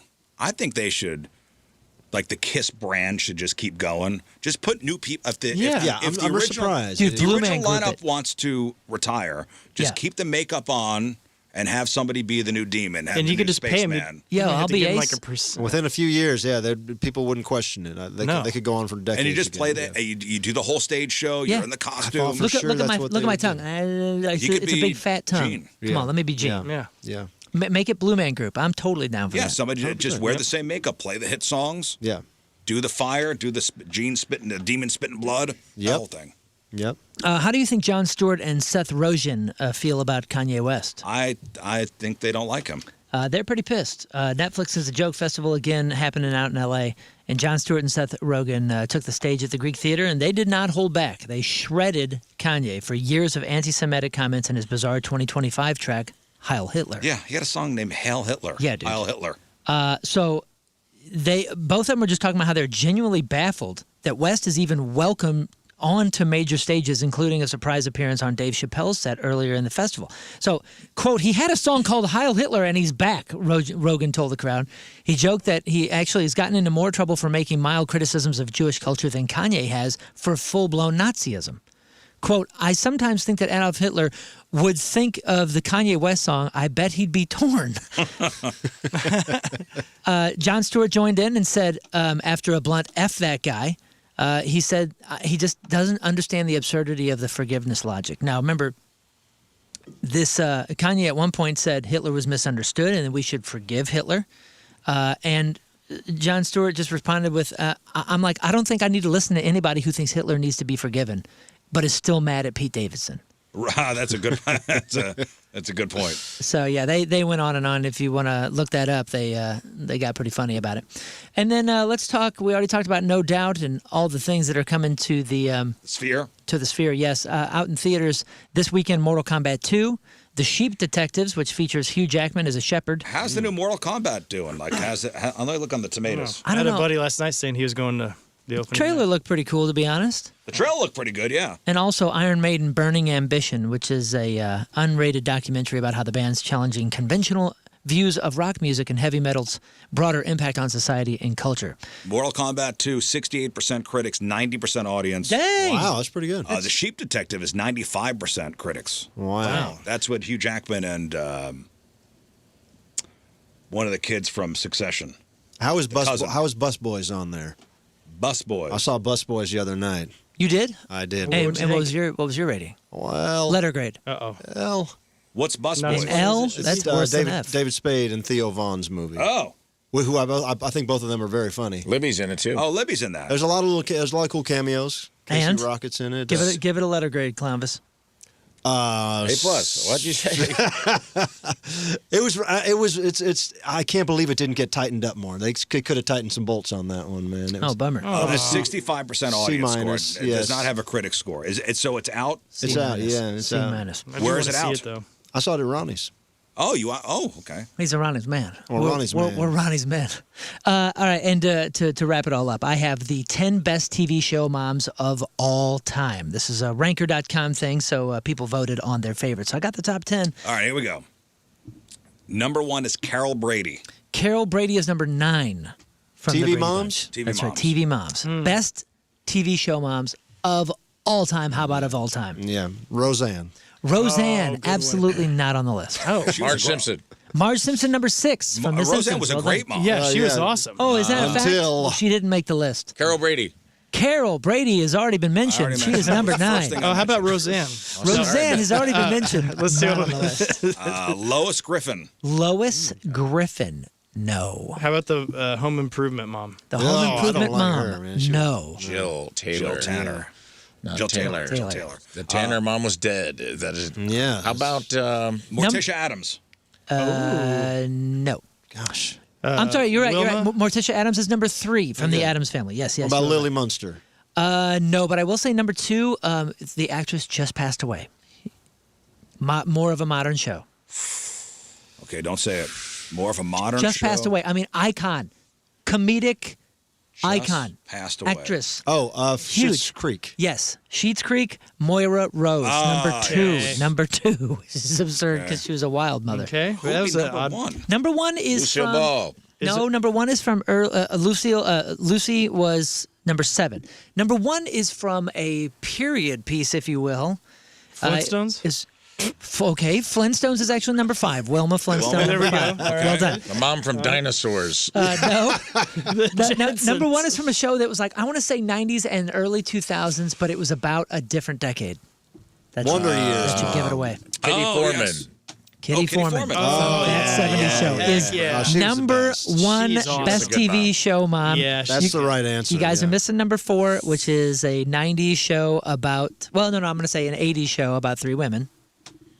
Golden Girls. That's right, Golden Girl, Sophia, who, by the way, wasn't even the oldest on Wasn't the even a mom. Sophia in the cast. She was Dorothy's mom. Was she? Okay. Number 8 is Samantha Stevens from Bewitched. I didn't think you were going to get that one. And number 10, you should be ashamed of yourself. Reba. Reba from Reba. And that is your I crap just on assumed celebrities. she got her own category. All right, celebrities celebrating a birthday this weekend. Rosario Dawson turns 47. Andrew W.K. turns 47. SNL superstar Kenan Thompson turns 48. Son of Julio, Enrique Iglesias, turns 51. I am Enrique, son of Julio. Son of Julio. Father of this mole. Yes. And I guess father of Anna Kournikovas twins. Excuse me? I think they're still together. Uh-oh. You kidding Enrique me? and Anna Kournikova. Yeah, I keep getting advertised some Anna Kournikova podcast, and it drives me insane. I don't want to listen to it because the actual advertisement is on such a poor quality microphone that I'm like, why would I listen to this podcast? It sounds like you're on TV in the 80s. One of the principal members of the Wu-Tang Clan, Ghostface Killah, is 56. Biggest hit, Bust a Move, who am I talking about? Tone Loc. Young MC, Young correct. MC, my fault. Duh. 59. Dave Gahan, who is Depeche Mode's lead singer, turns 64. Bono from U2 turns 64. very important 70. 67. Oh, 69. 66, correct. ESPN's Chris Berman turns 71. All right, originally this guy took guitar lessons, and his brother Eddie took drum lessons. Alex. Then they switched. Alex Van Halen turns 73 this weekend. Candice Bergen turns 80. Tony Tennille from The Captain and Tennille turns 86. And Sir David Attenborough, Oh, gosh. British naturalist who's responsible for all those amazing nature documentaries on the Discovery Channel like Planet Earth, Life, and Frozen Planet. His brother was Richard Attenborough, the old guy from the original Spare no expense. Jurassic Park. David Attenborough turns how old? You know, he's been circling the 90 for some time. I'm going to say 94. What a voice on that guy, right? Yeah. Oh, the best. David Attenborough, Love that guy. how old? I will be 92 years old. That's perfect. He's 92? Clownvis, I'm gonna give him the big 100. big 100. Damn. Give me 97. One of FM. you is exactly right. Yes. Congratulations, Clownvis. Oh, get out, dude. David Attenborough turns 100 Wow. this weekend. Wow. That's holy awesome. Holy smokes. hell. Congratulations. Man, hanging out with the birds and things. David Attenborough, me and this tortoise have been friends. He's my last living friend. All right, today's porno birthday is Barbie Doll, and today's birthday girl's been in 105 fine films, including America's Raunchiest Home Videos, 69. Backdoor to Hollywood 4, Batteries Included, Broadcast Nudes, Bums Away, Dr. Feelgood, Feel the Heat, Full Metal Bikini, Laid in the USA, Scott's favorite, Sweet Cheeks, It's a great one. and who can forget her role in 1997's Water Holes. Yeah. That's a good question. Yeah. It was a pivotal moment in the industry. Barbie Doll is 58 years old. That's your porno birthday. Those are your crappy birthdays, and that was your crap on celebrities. You got to admire the balls on some people. There's this story coming out of France that you couldn't script this any better. So there's a French professor. His name is Florent Monteclair. That's French. I like it. Florent Monteclair.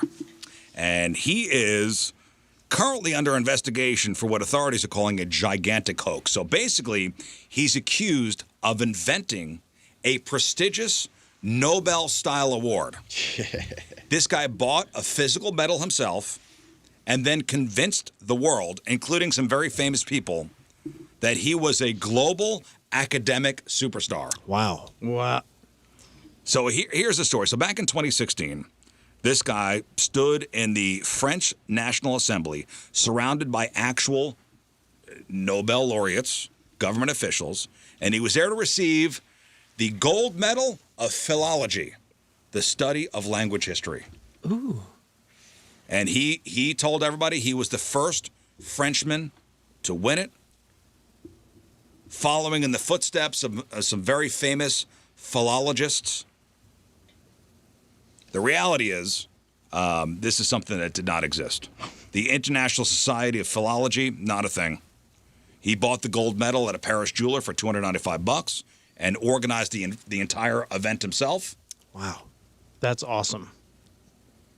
And what he wanted to do was kind of boost his resume. Sure.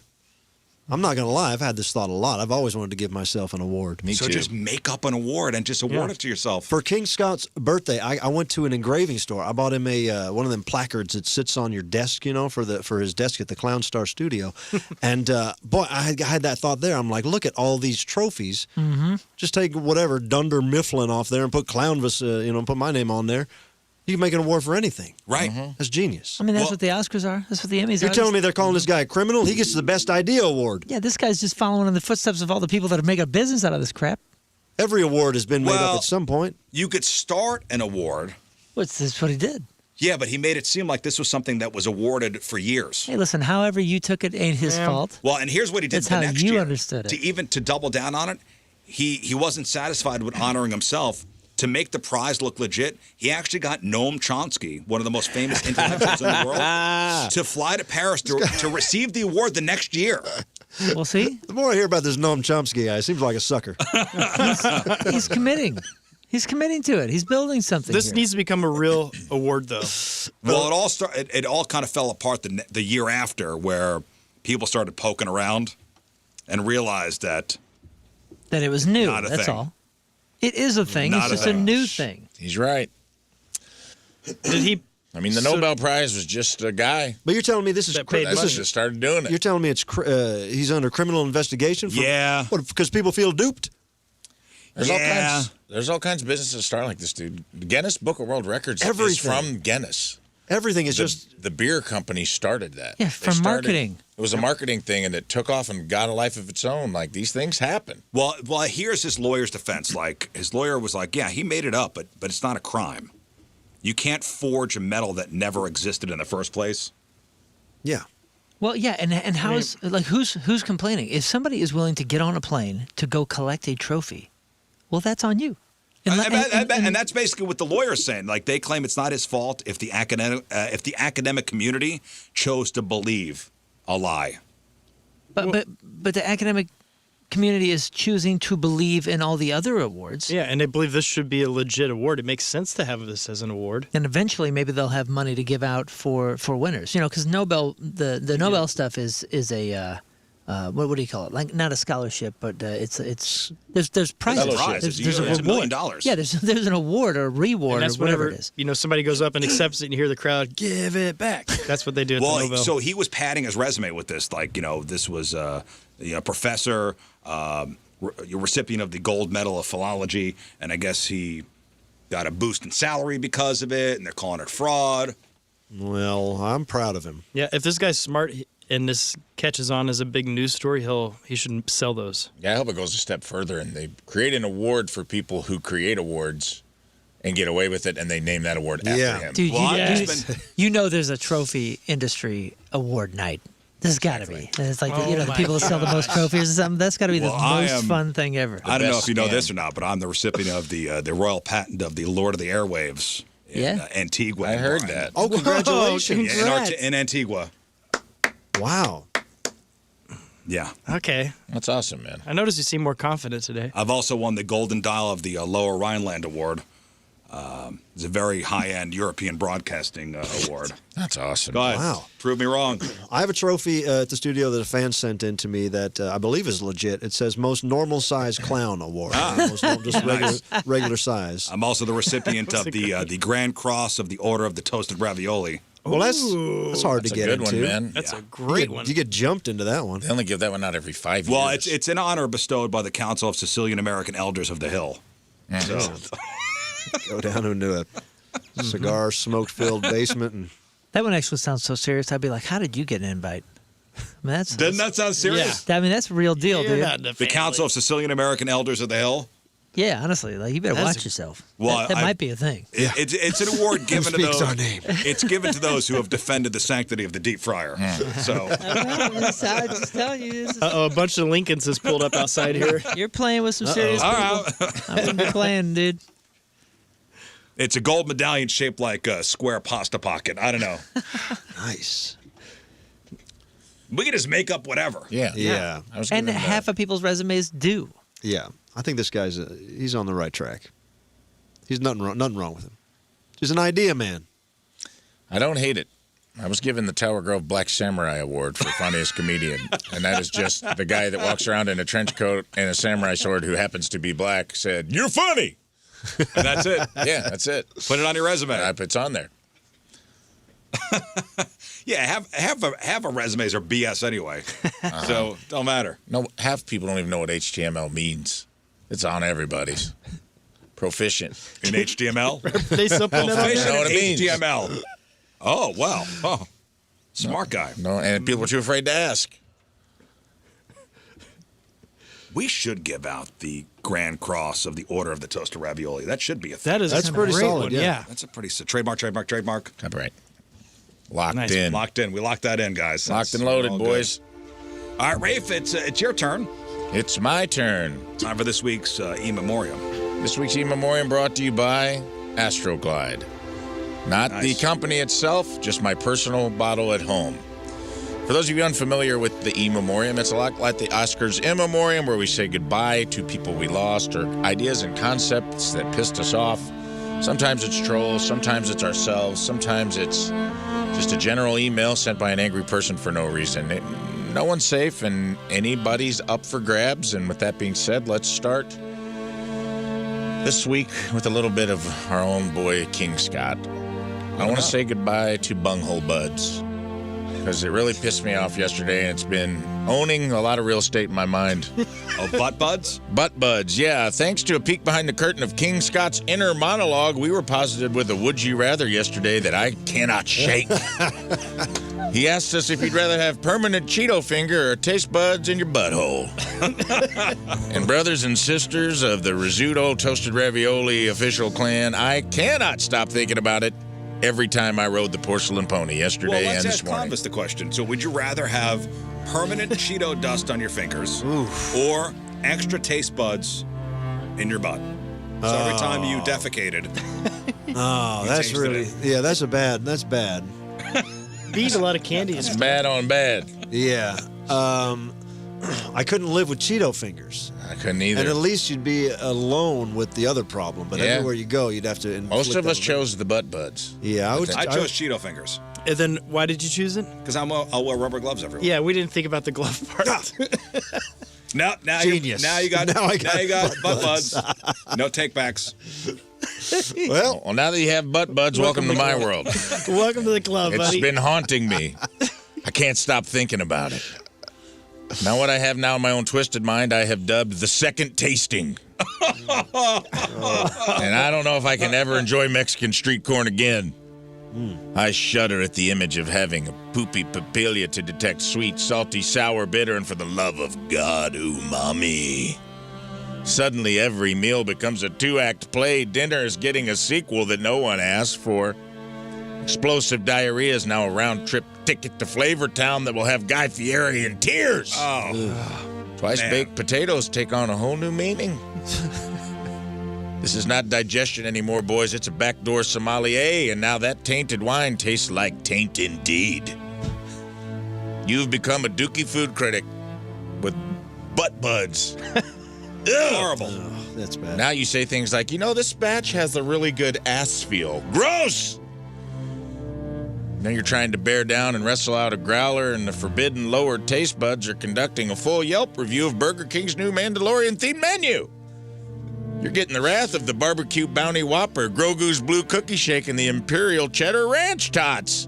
If you thought the Star Wars prequels were terrible, well, now you got a bad case of the reruns. That's the reruns. Yeah, we heard you. Yeah. We heard you. Just want to make sure that got through.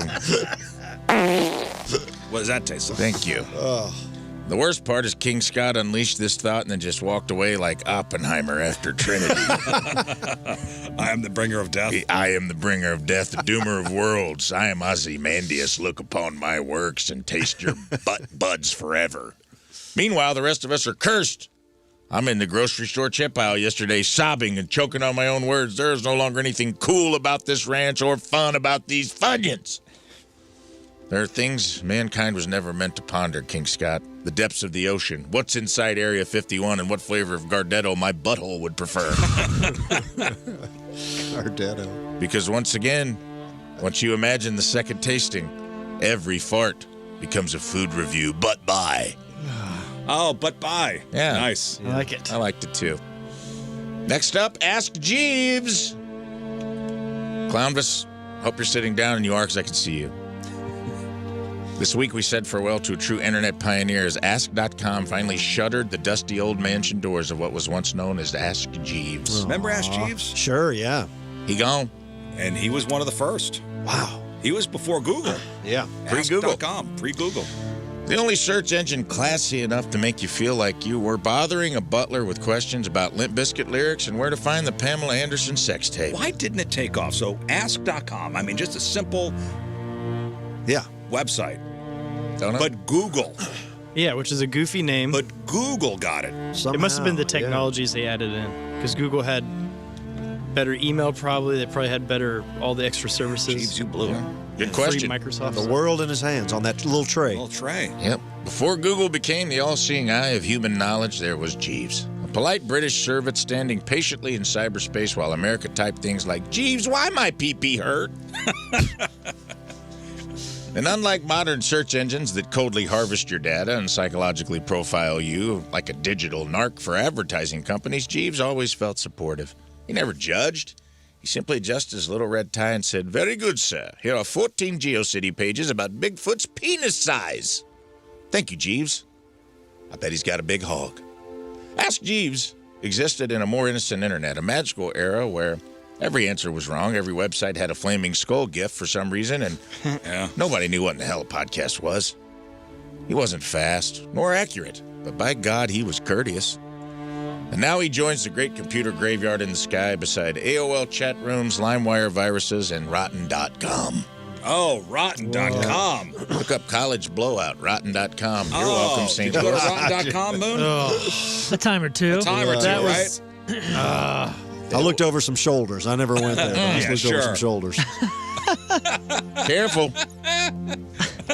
If you go on the dark web, it's still out there. So rest easy, sweet prince of the search, the Alfred we needed and didn't deserve. The questions are now asked elsewhere, but no algorithm will ever answer them with your level of quiet dignity. Good day, sir. Bye-bye. And finally, guys, I went and got fingerprinted to go to Canada this week, and thus and thereby, for those of you that don't know, I've been invited to the Blackfoot Nation, enabled for me to go up there and be sworn in as an honorary Blackfoot Indian because of my earring and the common myth that all white trash kids have Native American blood. They're making my dreams come true, but there's a lot of steps between me getting into Canada because of a DUI situation, Clownvis. And we've talked about it on the show, and now I had to get fingerprinted in order to send them off to the FBI.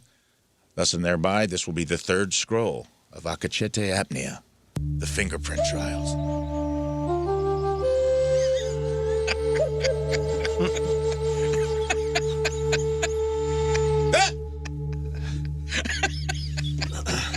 My government name is Rafe, given to me by the hospital and my mom who watched too many soap operas.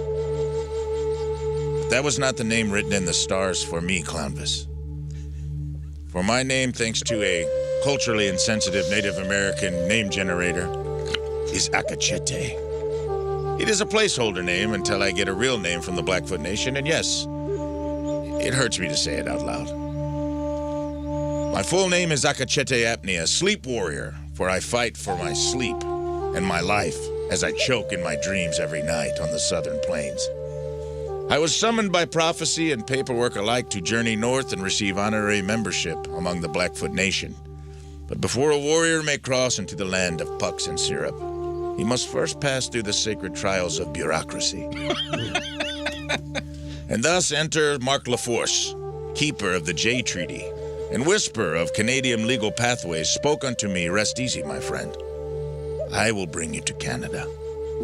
The second scroll was the trial of the Ice Warriors, where I must obtain the endorsement of the great one, Wayne Gretzky, Brett Hull, and to a lesser degree, Jamie Rivers. For Mark LaForce told me the word of a Gretzky is worth that of 10 senators. He's writing me letters of recommendation as we speak. But next is another hurdle, and that would be fingerprints. The sacred markings demanded by the federal spirits of bureaucracy. And I went on this journey to get fingerprinted. I imagined a great federal building, cold steel, buzzing fluorescent lights. A retired Marine elder of the few and the proud warrior clan, named Hank, stamping documents mumbling Semper Fidelis while chewing nicotine gum as if it owed him money. But this did not happen. Instead, the spirit winds unexpectedly blew me to a UPS store. Yes, my path to indigenous enlightenment was rooted through the enemy tribe known only as the United Package Smashers. For 30 winters, their people, the people known as the What Can Brown Do For You clan, have hurled my parcels onto porches with the grace of drunken trebuchets. They have bent the corners, crushed collectibles, delivered boxes looking as if they had survived a nuclear holocaust. And now, I was forced to make an uneasy alliance with them. Inside the village stood not an FBI agent, but a kiosk. A glowing machine, a touchstone oracle, demanding, place your finger on the scanner. No ceremonial ink, no stern weathered warrior of those who put heads in jars.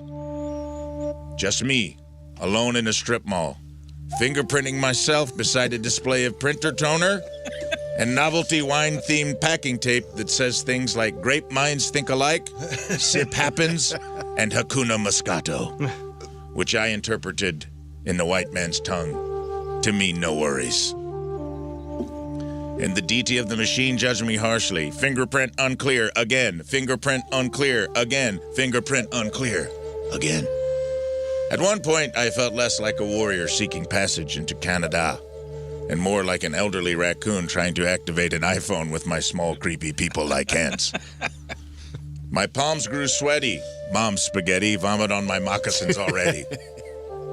The scanner rejected me as if I were a cursed artifact. The UPS clerk watched silently from afar, nodding with the detached wisdom of a man who has seen too many middle-aged fathers lose battles against technology. But at last, the machine accepted Akachete's prints. The treaty was honored. The knee-length Dickie Shorts package tribe had spared me.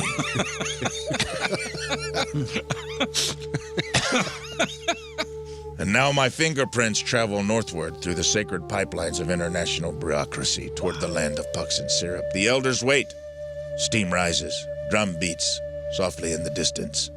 And somewhere beyond the border, Akachete's apnea's destiny draws nearer. We will see how it ends. As my people, the Blackfoot Nation, say, they have no word for goodbye. They simply say gagamatin. I will see you again. Your people. Well, they're going to be my people. They claim me, I'm claiming them. What's wrong with that? Okay. I love these people. He got through the fingerprint ordeal. What do you mean these people? Whoa. My people. Just people. They're people, Don't you okay? let us- these people slip at They're this show. people. Talking about people. My Blackfoot people. Oh, now they're Blackfoot. Yeah, they are. Yeah. Literally. Where have you been? Anyway, Gagamatin, I'll see you again. Bye-bye. Whoa. And finally, we'll get into this week's real RIPs of the E-memoriam. We lost Alex Ligerwood of Santana. Oh, yeah, the singer. Which was a weird era of Santana. Yeah, the 80s Santana. The 80s Santana was not the Santana we all know and love. It was a very weird hyper-synth It was the good era era of Santana. And Alex Ligerwood, and of course, the big loss. Hello, Ted. Hello, Ted. Ted Turner passed away this week of Lewy body dementia, which is sad. Titan of the industry, started with a billboard company, grew it into a billion-dollar television media empire. He passed away, and that concludes this week's Real RIPs, and thus and thereby concludes this week's E-memoriam. Great. Nicely done. Bye, Ted. Bye, Ted. Bye, Ted. Nice done, Rafe. All right, let's take a break and let's give away some stuff. And we're going to play Rizzuto Password. Yeah. Clownvis is here. It's his favorite game. I love it. Password's my favorite game. Moon, if you would, get the great wheel out. Oh, great wheel. Rafe, do we normally put your name on the wheel? Not for password, password, because right. I have the words in advance. So I will it's- be the dealer. It's me, it's Moon, it's King Scott, it's Clownvis. We'll spin the great wheel. We'll see who's playing. You guys on the phone. We'll get your teammates. And Rafe will administer the words. Mm-hmm. And us here in the studio, we will have a chance to have you guess the word just by giving you one-word clues. That's right. Mm-hmm. All right, welcome back. It's Friday. Clownvis is here. Yes, sir. You can see Clownvis tomorrow. Where? Check this out. Tomorrow, from 6 to 8, I will be performing on the patio for free at Joey B's out in Manchester. Oh, that's a very nice patio out Probably there. the most beautiful patio in town. And this is a very special appearance I'll be doing. I will be singing for 2 hours, just songs off the cuff, taking some requests, singing my favorite songs. Not a full-scale Clownvis show, but an absolute beautiful way to spend a beautiful day. That's Joey right. B's, 6 to 8 on their patio. That's awesome. All right, 6 to 8 tomorrow. Joey B's on Manchester in Baldwin. See our man Clownvis. It's going to be fun. I did it last year. It was great. Like, we'll say it's a stripped-down Clownvis show. Yes. Intimate affair. Indeed. So get there early, get a seat on the patio, and order some pretzel bites, and just get ready to go. enjoy your life. What an evening. It's beautiful. What an evening. I love it. Let's give away some stuff. All right, today's contest is sponsored by... Today's contest is sponsored by Universal Windows Direct. You'll be saying, I love my windows. All right, so we are playing Rizz Show Password. Yes. All right, we'll get 2 people on the phone. We'll pick your partners here in the studio. Rafe will administer the passwords, and we'll see how this goes. Please, guys, pay attention to the clues. I think I'm real good at this game, but I have the problem of thinking I'm real good at every game. And I'm not always real good. You're good at most things. Yeah. All right, let's go. We got John in Belleville. Good morning, John. Good morning. John, all right, we're going to spin the wheel. Let's see who your teammate's going to be. Moon, let her rip. Okay. Round she goes. It's going to be John and... It's going to be John and... please. Rizz. All right, John, it's you and I, okay? Yay.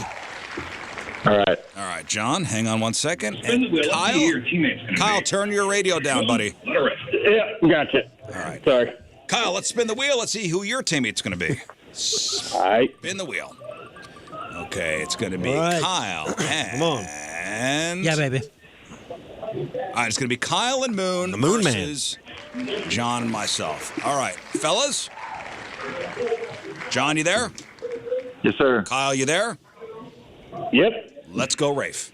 All right, I will administer the first word being given to the boys as we speak, hopefully off camera. Okay. Ooh, yeah. Because you were chosen first, Rizz, for this one you will go first, but when you win, you do get the opportunity to play or pass. I will play first. You have to. Okay. So, Good.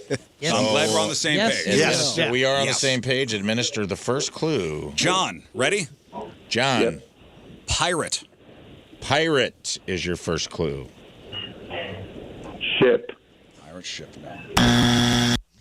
Kyle, your first clue is gold. Gold. Loot. Loot was Kyle's guess. All right. Back to you, Rizz. John, booty. Booty. Treasure. Yes. Yeah, baby. Yes, treasure was the word. John, we're up 1-0. That's how we do that. Pretty good. All right, you're up 1-0. We're off to a good start. Only took 3 guesses. Rizz's blood pressure seems to be holding. Okay, here we go. Let's see how this word holds up. Did we get it? Yeah. Why are you looking at me like that? Did you get it? I Daddy got it? Daddy. I got it, okay. I know what you're You know thinking. what I'm thinking, right? Of course I know what you're Yes. thinking. All right. But I know what you're thinking, But I too. think that is spelled a little differently.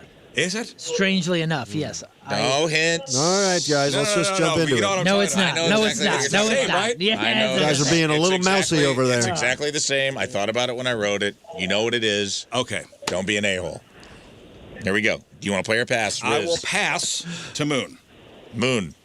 Which, I mean, you can go. I guess you can do whatever you want. Kyle? Kyle, You and Moon. first clue coming at you. Second password. Okay.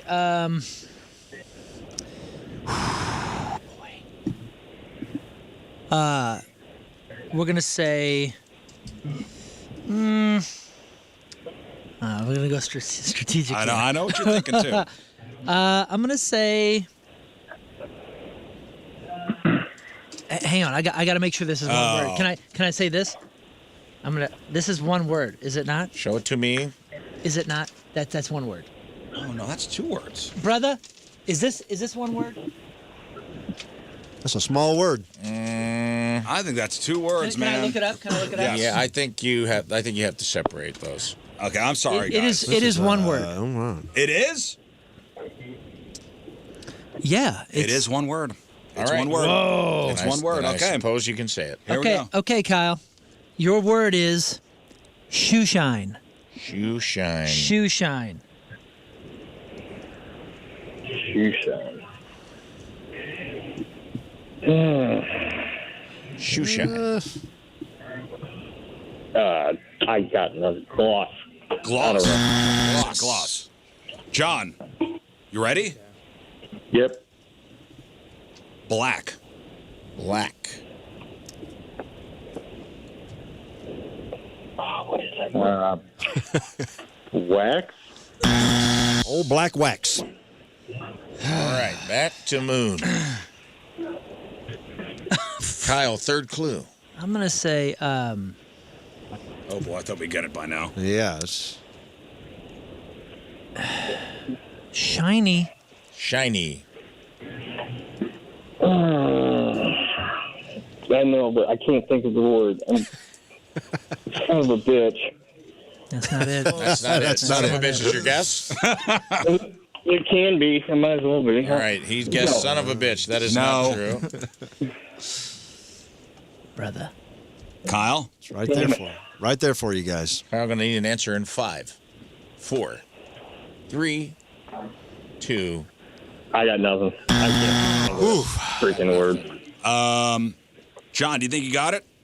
Oh, I got it. Go ahead. Oh. Go ahead. What? Say it again. No. Do you have the word? Do you think? No, sir. Me? John. John, for John. the love of God. John. I'm gonna say. John's I'm turn. gonna give you a word. All right. Rub. Rub.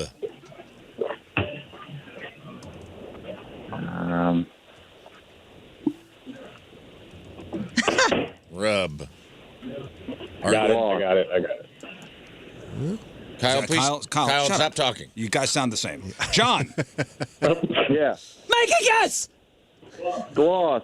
It's fine. It's fine. We gotta pay attention, guys. It's already been guessed. Okay, Kyle. I'm sorry I yelled there. I know you're I'm slowly morphing into me. I'm starting to lose it. I'm gonna say this. Clue. Finish. Finish.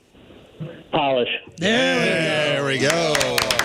Polish, I John. thought somebody was going to say knob. I was waiting for knob. Polish. Well, you know, it's spelled the same as Polish. Yeah, I would have said Yeah. Polish. And that's why I was looking at. That's why I was looking at it like, which okay, one are we either way. going like Say that pierogies? Light bulb. kielbasa. You could Light bulb. Hey, whoever went first got to choose which direction that was going. Okay. Yeah, I would have right. accepted either. And I tried to go direct. Interesting. What would your first Polish clue be? Kielbasa? No, it would be Pierogi? invasion. Polish invasion? Yeah, man, it's the first one that they invaded. Poland? The Beatles. The Nazis invaded Remember Poland. the Beatleskies? They were like, All right, final word, fellas. We're tied 1-1. Oh boy. Okay. Coming at you. Now, Moon, you did win that, so you do have the opportunity to play or pass for the final word, sudden death, between Kyle and John, John and Kyle. Ooh. Moon, would you like to play or pass to Scott, Daniel, Zaddy, Rizzuto? You know what? Daddy. Kyle, this is on you. Let's take it. We're going to take it. We're going to go first. We're Kyle. going to go first. John, We're gonna go lock in first. here. Locking in. All right. Okay. Kyle, this is for you, this clue. Kyle, Yeah. nutcracker. Nut. Crack up. Hopefully that's one word. I believe it is. Sure. Yeah. Get your nuts cracked here. Christmas? Christmas. Ready, John? Pirouette. Yep. Pirouette. Pirouette. Symphony. Kyle, Not a man of the arts. your guess, your clue is slipper. Slipper. Slipper? Slipper. Slipper. I'm sorry. Moon is on the edge. I'm sorry. Moon gets Dance. Damn. John. Who the hell is the idiot? It's the background thing too, man. I'm just everything's getting to me. I've had it. Who enough just of it. yelled it in the He's on background? speakerphone in the. Okay, wait. John, hopefully you were paying attention. Baryshnikov. Barish. Ballet. Ballet! how'd you get it? Yes, Everybody ballet is knows the word. Baryshnikov. It was the Baryshnikov clue. I knew it. Hang on one second.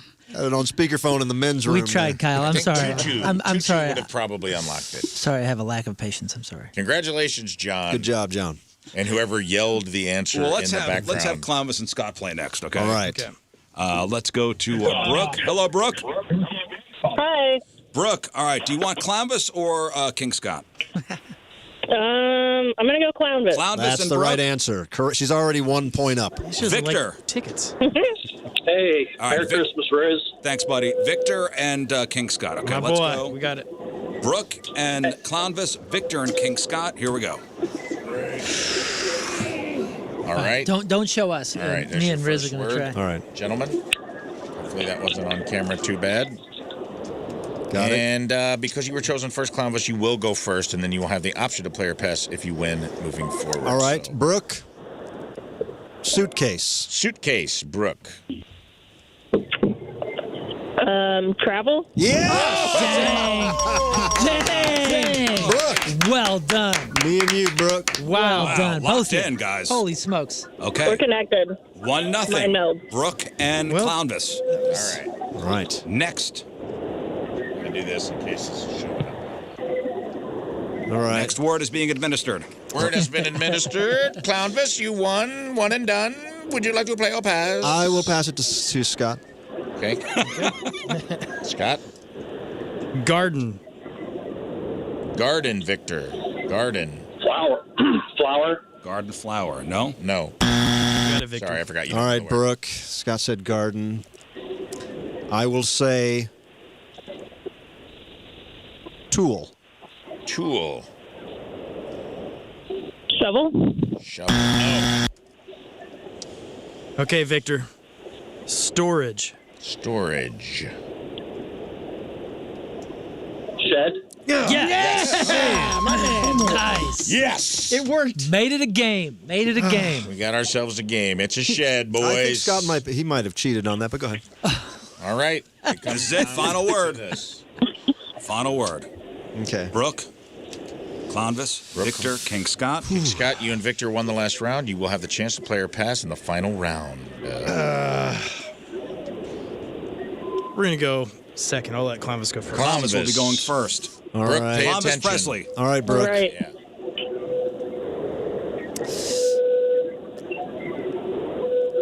Health. Health.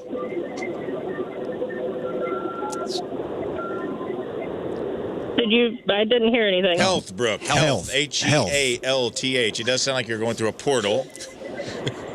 Maybe What about that. now? Health. Hello, Brooke. Brooke. Yeah, I can hear you. I just can't hear what he said. Oh, what- Health. H-E-A-L-T-H. Health. Health. Okay. Are you in a grocery store right now? No, I'm in my car waiting to order donuts. I was first in the drive-thru. I had to go park. Pull over. Okay, what was the word you said? Health. Doctor? Doctor. Doctor. Victor? Victor. All right, Victor, you ready? Sure. Mind. Mind. Psychiatrist. Psychiatrist, no. Back to Brooke. All right. Crazy. Crazy. Mental. Yes. Dang it. Good use of. All right. I gave away the. We are. Well Two done. years. Congratulations. Shoot. All right, sorry, Victor. I thought I had it Holy unlocked. smokes. That was We don't really do good. that enough on the show. That is a good. If you watch Real Password, you can do like voice inflections. Inflections Take make you a big long difference. way. Yeah. Yeah. Crazy. Should we do one more round? Nice work. Yeah. Oh, All right, please. let's let the One contestants more pick round. their partners. Alan, hello, Alan. What's going on? Alan, pick somebody. King Scott. King Scott. Oh, nice. Okay. All right. Amanda, pick somebody. I don't care.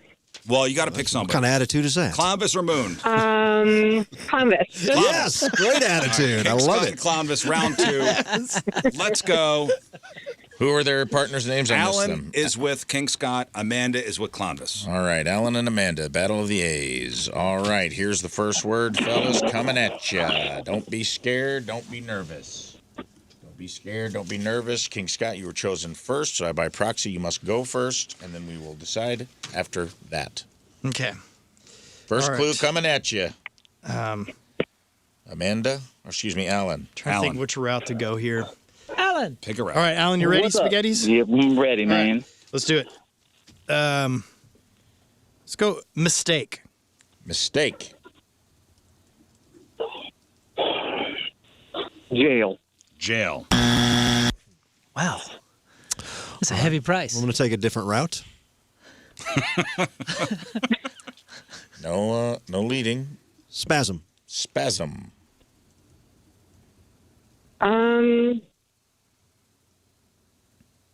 Cramp. Cramp. Scott. Back to you, King Scott. Alan. All right, Alan. Burp. Burp. Pickups. That's it. Beautiful work. That's it. We'll take it. Spasm was great. I had Yeah, that was hiccup. a great I had hiccup after you said spasm. Dang. Mistake? Mistake. Yeah, 'cause it's a hiccup. A hiccup Yeah. unplanned. I get where purposely you're did that because saying. I'm like in hopes that I see where he's coming from. he was going to do voice next, so I thought I would do it this Oh, way. okay. Wow. I mean, Yeah, hey, listen, worked. it worked. This guy's Whatever playing you chess. did. Yeah. He's About it. genius. This guy's playing 3D chess. Yeah, dude, we're playing checkers over Second here. word has been administered. Second word, here we go. Scott. King Scott, you have the choice to play or pass. Oh, That's so impressive. You and Alan. let's go. Now I'm studying his strategy. Yeah, we'll go second. Second. Okay, Clownvis is first. Clownvis. All right, we're just going to say throat. Throat. Neck. Neck. King Scott. Tongue. Tongue. Tonsils. No, wait a minute. got it. These guys are. No way did he get that. I can't believe I got my text that quick. He's texting him. He was on his phone. Oh, congratulations. King Scott seems to be the big winner today. Christ. Wish show password. Nice. Oh, I'll take it. We found your strongest game, dude. I think so. That might Who have knew? been the least infuriating game we played in a long time. I know. My blood pressure's still crazy. But Well that's done, my fault. Everybody. All right, we'll take a break. We'll come back with your Friday fail story. It's time for your Friday fail stories. All right. So all these people thought they had the perfect plan, but somewhere along the line, that perfect plan went whoop, completely sideways. And it became an Uber. Uh-oh. An Ultra. Dare I say it? Don't you dare. I don't I'm know. going to say it. Mega. Uh-oh. Here we go.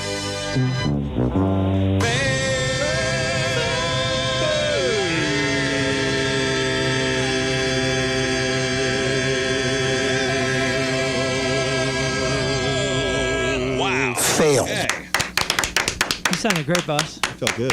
And your Friday fail stories are sponsored by Well, let me tell you. I'll tell you that them Friday fails, those are brought to you right by Morris Morris Royce Jewelry, Jewelry. the official jeweler of the Rizzuto Show. So a man was arrested for DWI. Droning while intoxicated. That's right, droning while intoxicated. So a 34-year-old guy in Florida, Richard Carpenter, was operating a drone around 12:20 a.m. on Monday when he intentionally buzzed a parked car with it. Now, a guy was in that car with his window down at the time. He called the cops because the drone's spinning blades were a little too close for comfort. Police show up. Richard admitted, yes, he was flying the drone in that direction because he thought the guy was following him since he saw the car in several different locations. The victim said he was stopped in the area because he's a delivery driver. Oh, boy. The police smelled alcohol on Richard and deemed him hammered. Officially, Richard was charged with burglary and assault. That's because, in addition to the drone nonsense, Richard also reached inside the guy's car and tried to wrestle his phone away from him. Failed. Yeah, we got a Mad Dog 2020 over here. He has been deemed hammered. Mad Deemed Dog hammered. 2020, nice. We have a ground pilot. We're going to need backup. We've all heard of the secret menu, but this is definitely not what McDonald's had in mind. So Tampa police recently released some pretty wild body cam footage from a DUI stop back in March, and it's going viral for pretty much all the wrong reasons. So while searching a suspect's car, an officer found a Heineken can tucked neatly inside, of all things, a Happy Meal box sitting on the floorboard. What's a happier meal than that? Now, in the video, you can hear the officer jokingly ask his partner, "You ever seen this kind of Happy Meal?" Now, before the discovery of the adult Happy Meal, the suspect seemed pretty confident. She told officers, "I could take any test right now and pass." She did not. When asked to perform the standard walk and turn exercise, things got a little confusing for her. The suspect was supposed to count her steps out loud. Halfway through, she lost track, asked the officer, "That's 9?" The officer's response was peak, "Just doing my job energy. I wasn't counting." "You wasn't?" "No, that's why I asked you to count out loud." Anyway, the Happy Meal ended with a very unhappy night for our suspect in the back of a patrol car. It's a bummer, man. I was really hoping Failed. that she would say, "I can take any test," and they're like, "Fine, do the maze on the back of this Happy Meal." Connect the dots and make grimace. Got me. They say hell hath no fury like a woman scorned, right? But one Florida woman apparently decided to take some inspiration from the Three Little Pigs instead. Heather Jo England, age 55. Let's see what she looks like. Look her up. Heather Jo England. Heather Jo England. Heather Jo? It's a cool name. Jo England. You have to say it faster. J-O. Heather Jo England. Heather Jo. Right in Clearwater Beach. She was arrested Didn't need to.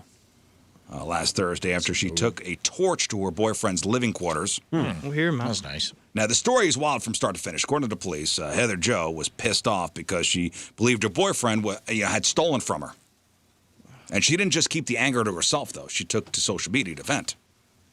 The arrest report says that she made several threatening posts online, including a very specific and slightly cartoonish promise that she would, quote, huff and puff and blow his house down. On the night of March 23rd, she allegedly decided to follow through. But instead of blowing, she used fire. And police say she showed up at the house and used a camping-style propane tank with a torch attachment to light a shed on fire. The shed was where her boyfriend had been staying on a property owned by his grandmother. Things are going well for everybody in the store. The saga of Heather Jo. Things are going well for everybody involved here. Luckily, firefighters were able to get there and put the flames out before they spread to the main house. Heather Jo might have gotten away with it if it weren't for a neighbor's security camera and her own inability to keep a secret. So a camera caught her car at the scene just 41 seconds before the fire was started. And then she reportedly told somebody at a local dog park that she was the one who set the fire because she was angry about the alleged theft. She's now facing a first-degree arson charge and is currently sitting in the Pinellas County Jail. Can we get a picture? I have a lot of pictures of the damage of the home, but it looks like she got in and out of there without having to take a mug. I bet she's a babe. I even have the mugshot website, and I have all of her license information. Heather Jo. She's 53, hazel eyes. Heather Jo. I imagine her looking like the girl, Heather Jo England. the girl from Waterboy. She's a little gal. She is Oh yeah, That's what I see. 105 weight. It's a little gal, 5'4". But I have no mugshot. Heather Jo, call me. Double amputee. She's a double amputee? That's why she only weighs 105 pounds. It looks like beating the crowd has a whole new meaning here. A 45-year-old guy named Patrick Geese was arrested last Wednesday after he allegedly pulled a night at the museum stunt inside a Best Buy in Pasadena.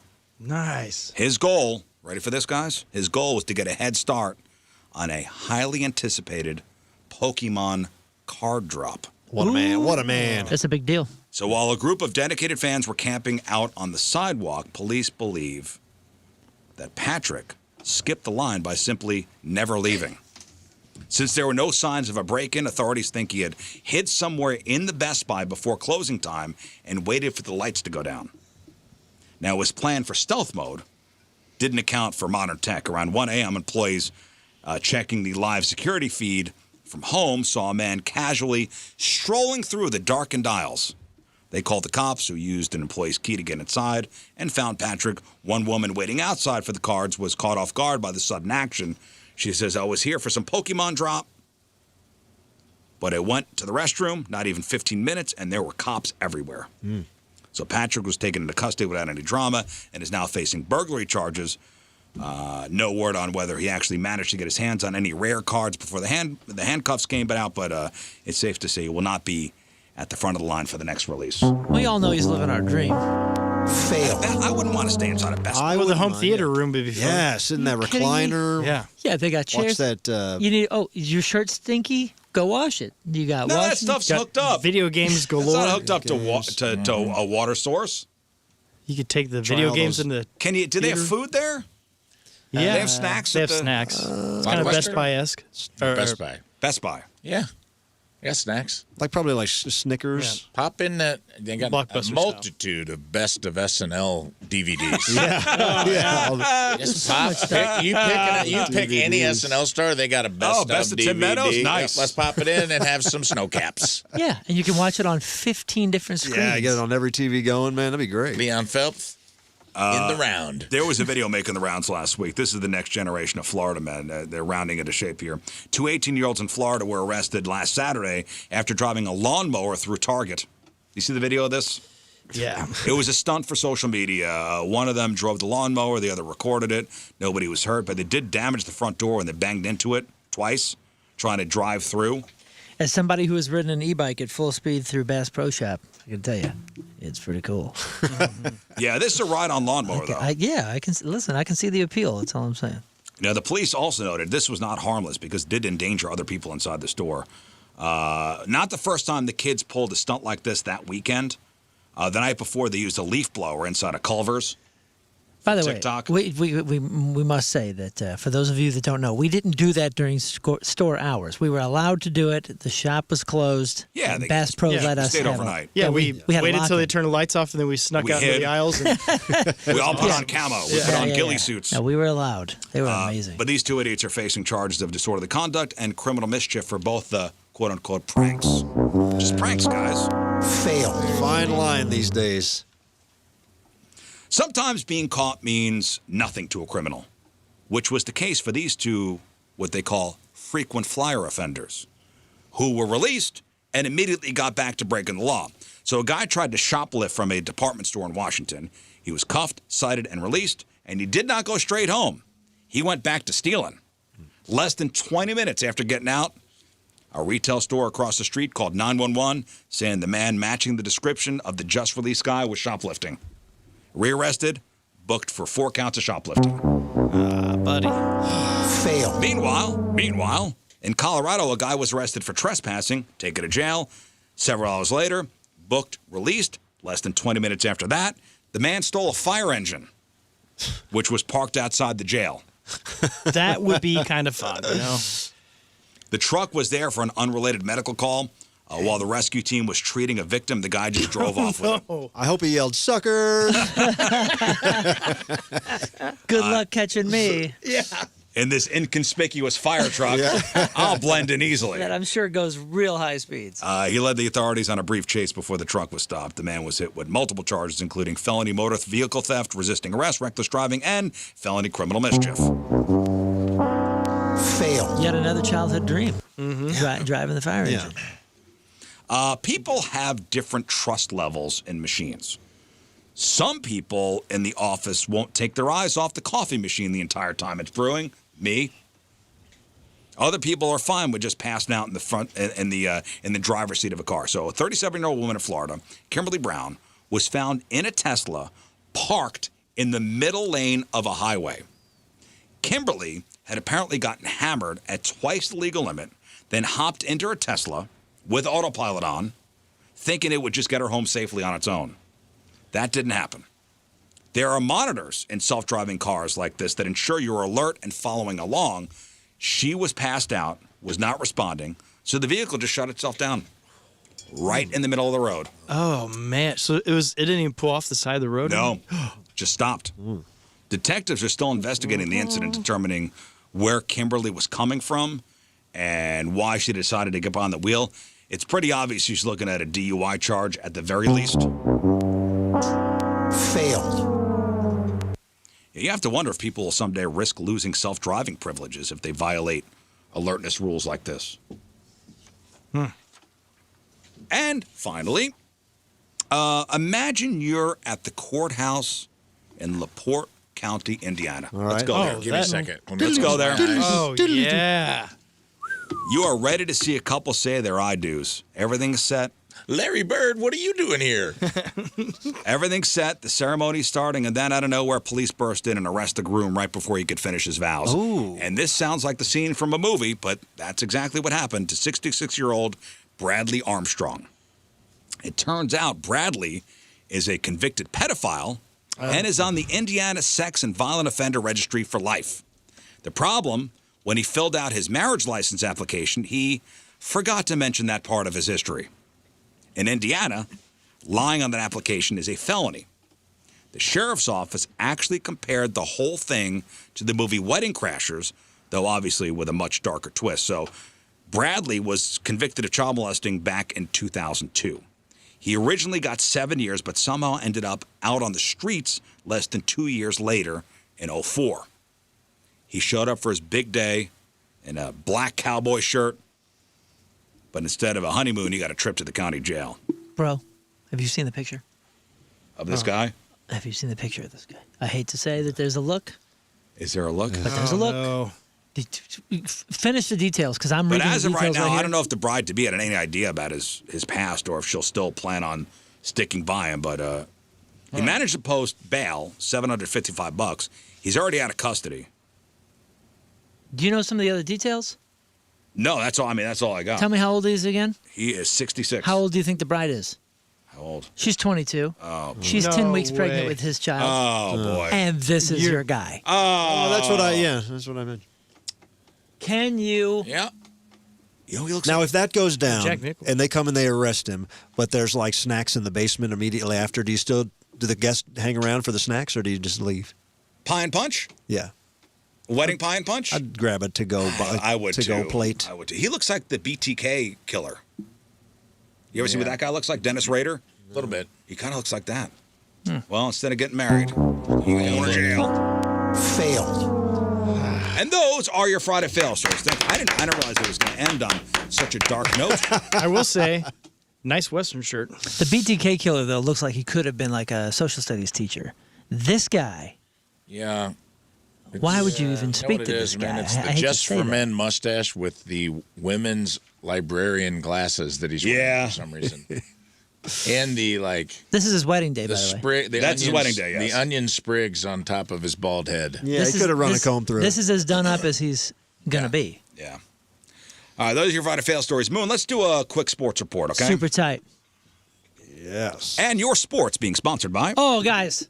Sports is brought to you by our St. Louis Battlehawks. All right, caw. Rock the Battle Dome in May. Tickets at UFLBattlehawks.com. I'll stay with Battlehawks information. If you don't have plans tonight, you do now. St. Louis Battlehawks, undefeated at home, 4-2, are back home at the Dome at America's Center to face the Columbus Aviators. That's tonight. Coming off a dominant win in Louisville, where the defense recorded 6 sacks. If they win tonight, they take a massive step towards securing a spot in the 14 playoff. Keep an eye on quarterback Harrison Frost and superstar receiver Hakeem Butler.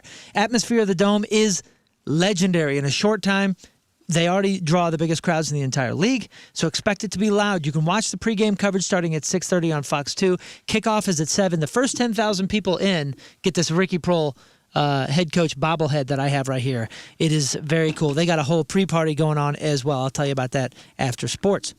But let's go back to California. If you turned the game off early yesterday, you missed a classic Cards comeback. St. Louis Cardinals, 21-15 now, opened their series against the San Diego Padres with a gritty 2-1 victory in front of a sold-out crowd of nearly 45,000 people.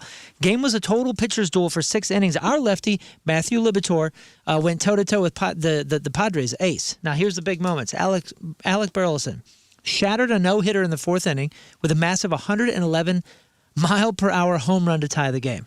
Mason Wynn in the 7th and hit a triple that scored Jordan Walker to give us the lead, and Riley O'Brien pitched a spotless 9th inning to earn his 11th save, now officially tied for the most saves in all of Major League Baseball. The Cards look to keep rolling tonight, 9 p.m. our time. And what's amazing about that victory as well is the announcers were saying that was King's best game so far this year, Nice. the Padres starter. We got it. Sick. St. Louis City SC head to Denver this Saturday to face the Rapids. City's looking to bounce back after another 2-0 loss in Austin. Rapids currently in 9th place, are winless in their last 4 matches, so this is a prime opportunity for St. Louis to, score a goal. Let's jump over to the horse racing world. This matters because a lot of people are, doing they're getting ready for their bets and all that kind of stuff for the Triple Crown. The Kentucky Derby winner, Golden Tempo, will not be running in the Preakness this weekend. Next weekend. Sorry. Trainer Sherry DeVoe decided to give the horse more rest to focus on the Belmont Stakes in June. This means there is no chance for a Triple Crown this year. Man, if you're somebody who bet the Triple Crown, you're pissed right now. Oh, do you think that was part of this? That could. Well, no, it's just Okay. like some people will bet that before the Derby even goes. There's somebody out there sitting on a Triple Crown bet Well, I for wonder this horse. if there's anyone that voted, no, it's not going to be a Triple Crown this year. They're going to take a break. There's bets on everything. Yeah. OKC Thunder and Detroit Pistons both took commanding 2-0 series leads last night. And in the NHL, the Hurricanes are 1 win away from a sweep after beating the Flyers 4-1 to take a 3-0 series lead. I'm Moon, and that's your sports, because who do you think you are? I am. Yeah. All right, that is it for us. Have a great weekend, everybody. Clownvis, of course, the best. Yes, such a pleasure. Hanging out. See him at Joey B's. Joey B's Saturday night at 6 to 8. Just come on down, hang out on the patio with us. We're going to be having a good old time. And then hitting the road again. Hitting the East Coast with your tour. Hitting the East Coast this month and then going all through the West Coast all summer long. So check tour dates nationwide at clownvistotherescue.com. All right. Well, love you, buddy. Thanks for coming in and hanging out. All right. If you missed anything on the program, make sure you check out the clip of the day brought to you by Michael's Flooring. Also, the podcast brought to you by Dobbs Tire and Auto Centers. And the podcast is titled Birdwatching on a Garbage Pile with Clownvis. All right. Nice. All right, Moon, what else? Love you, miss you, bye. Scott. Hey, follow me at King Scott Rules, and also there's all kinds of fun events going on. So go to 1057thepoint.com and check out all the stuff we have coming up. We got Point Fest next season. Saturday, a night at the Rizzlies game on June 14th. And tonight, 4 to 6, I'll be over at the Central Tap down in Festus. So come hang out there. All right. Clownvis, what else? Hey, follow me on Instagram because we got to replace some robots, I guess. And I'm at Clownvis there. And if you need a last-minute gift for that sweet mother of yours, consider a cameo from me, Clownvis. Oh. That's a great idea. Rafe? Happy Mother's Day to Jackie and all the mothers out there, and also to my sister-in-law, Kara, and my baby mama, and anybody who's ever squirted out a youngster. Happy Mother's Day. Hey, word to your mother. Yep. That's it. All right, we'll leave you with a selection from our Teamers Member of the Day brought to you by Hot Shot Sports Bar and Grill. From St. Paul, Kyle Thompson is our Teamers Member of the Day. Kyle. And Kyle wants to do this song. Here it is. Have a great weekend. See you Monday. Bye. Energy up.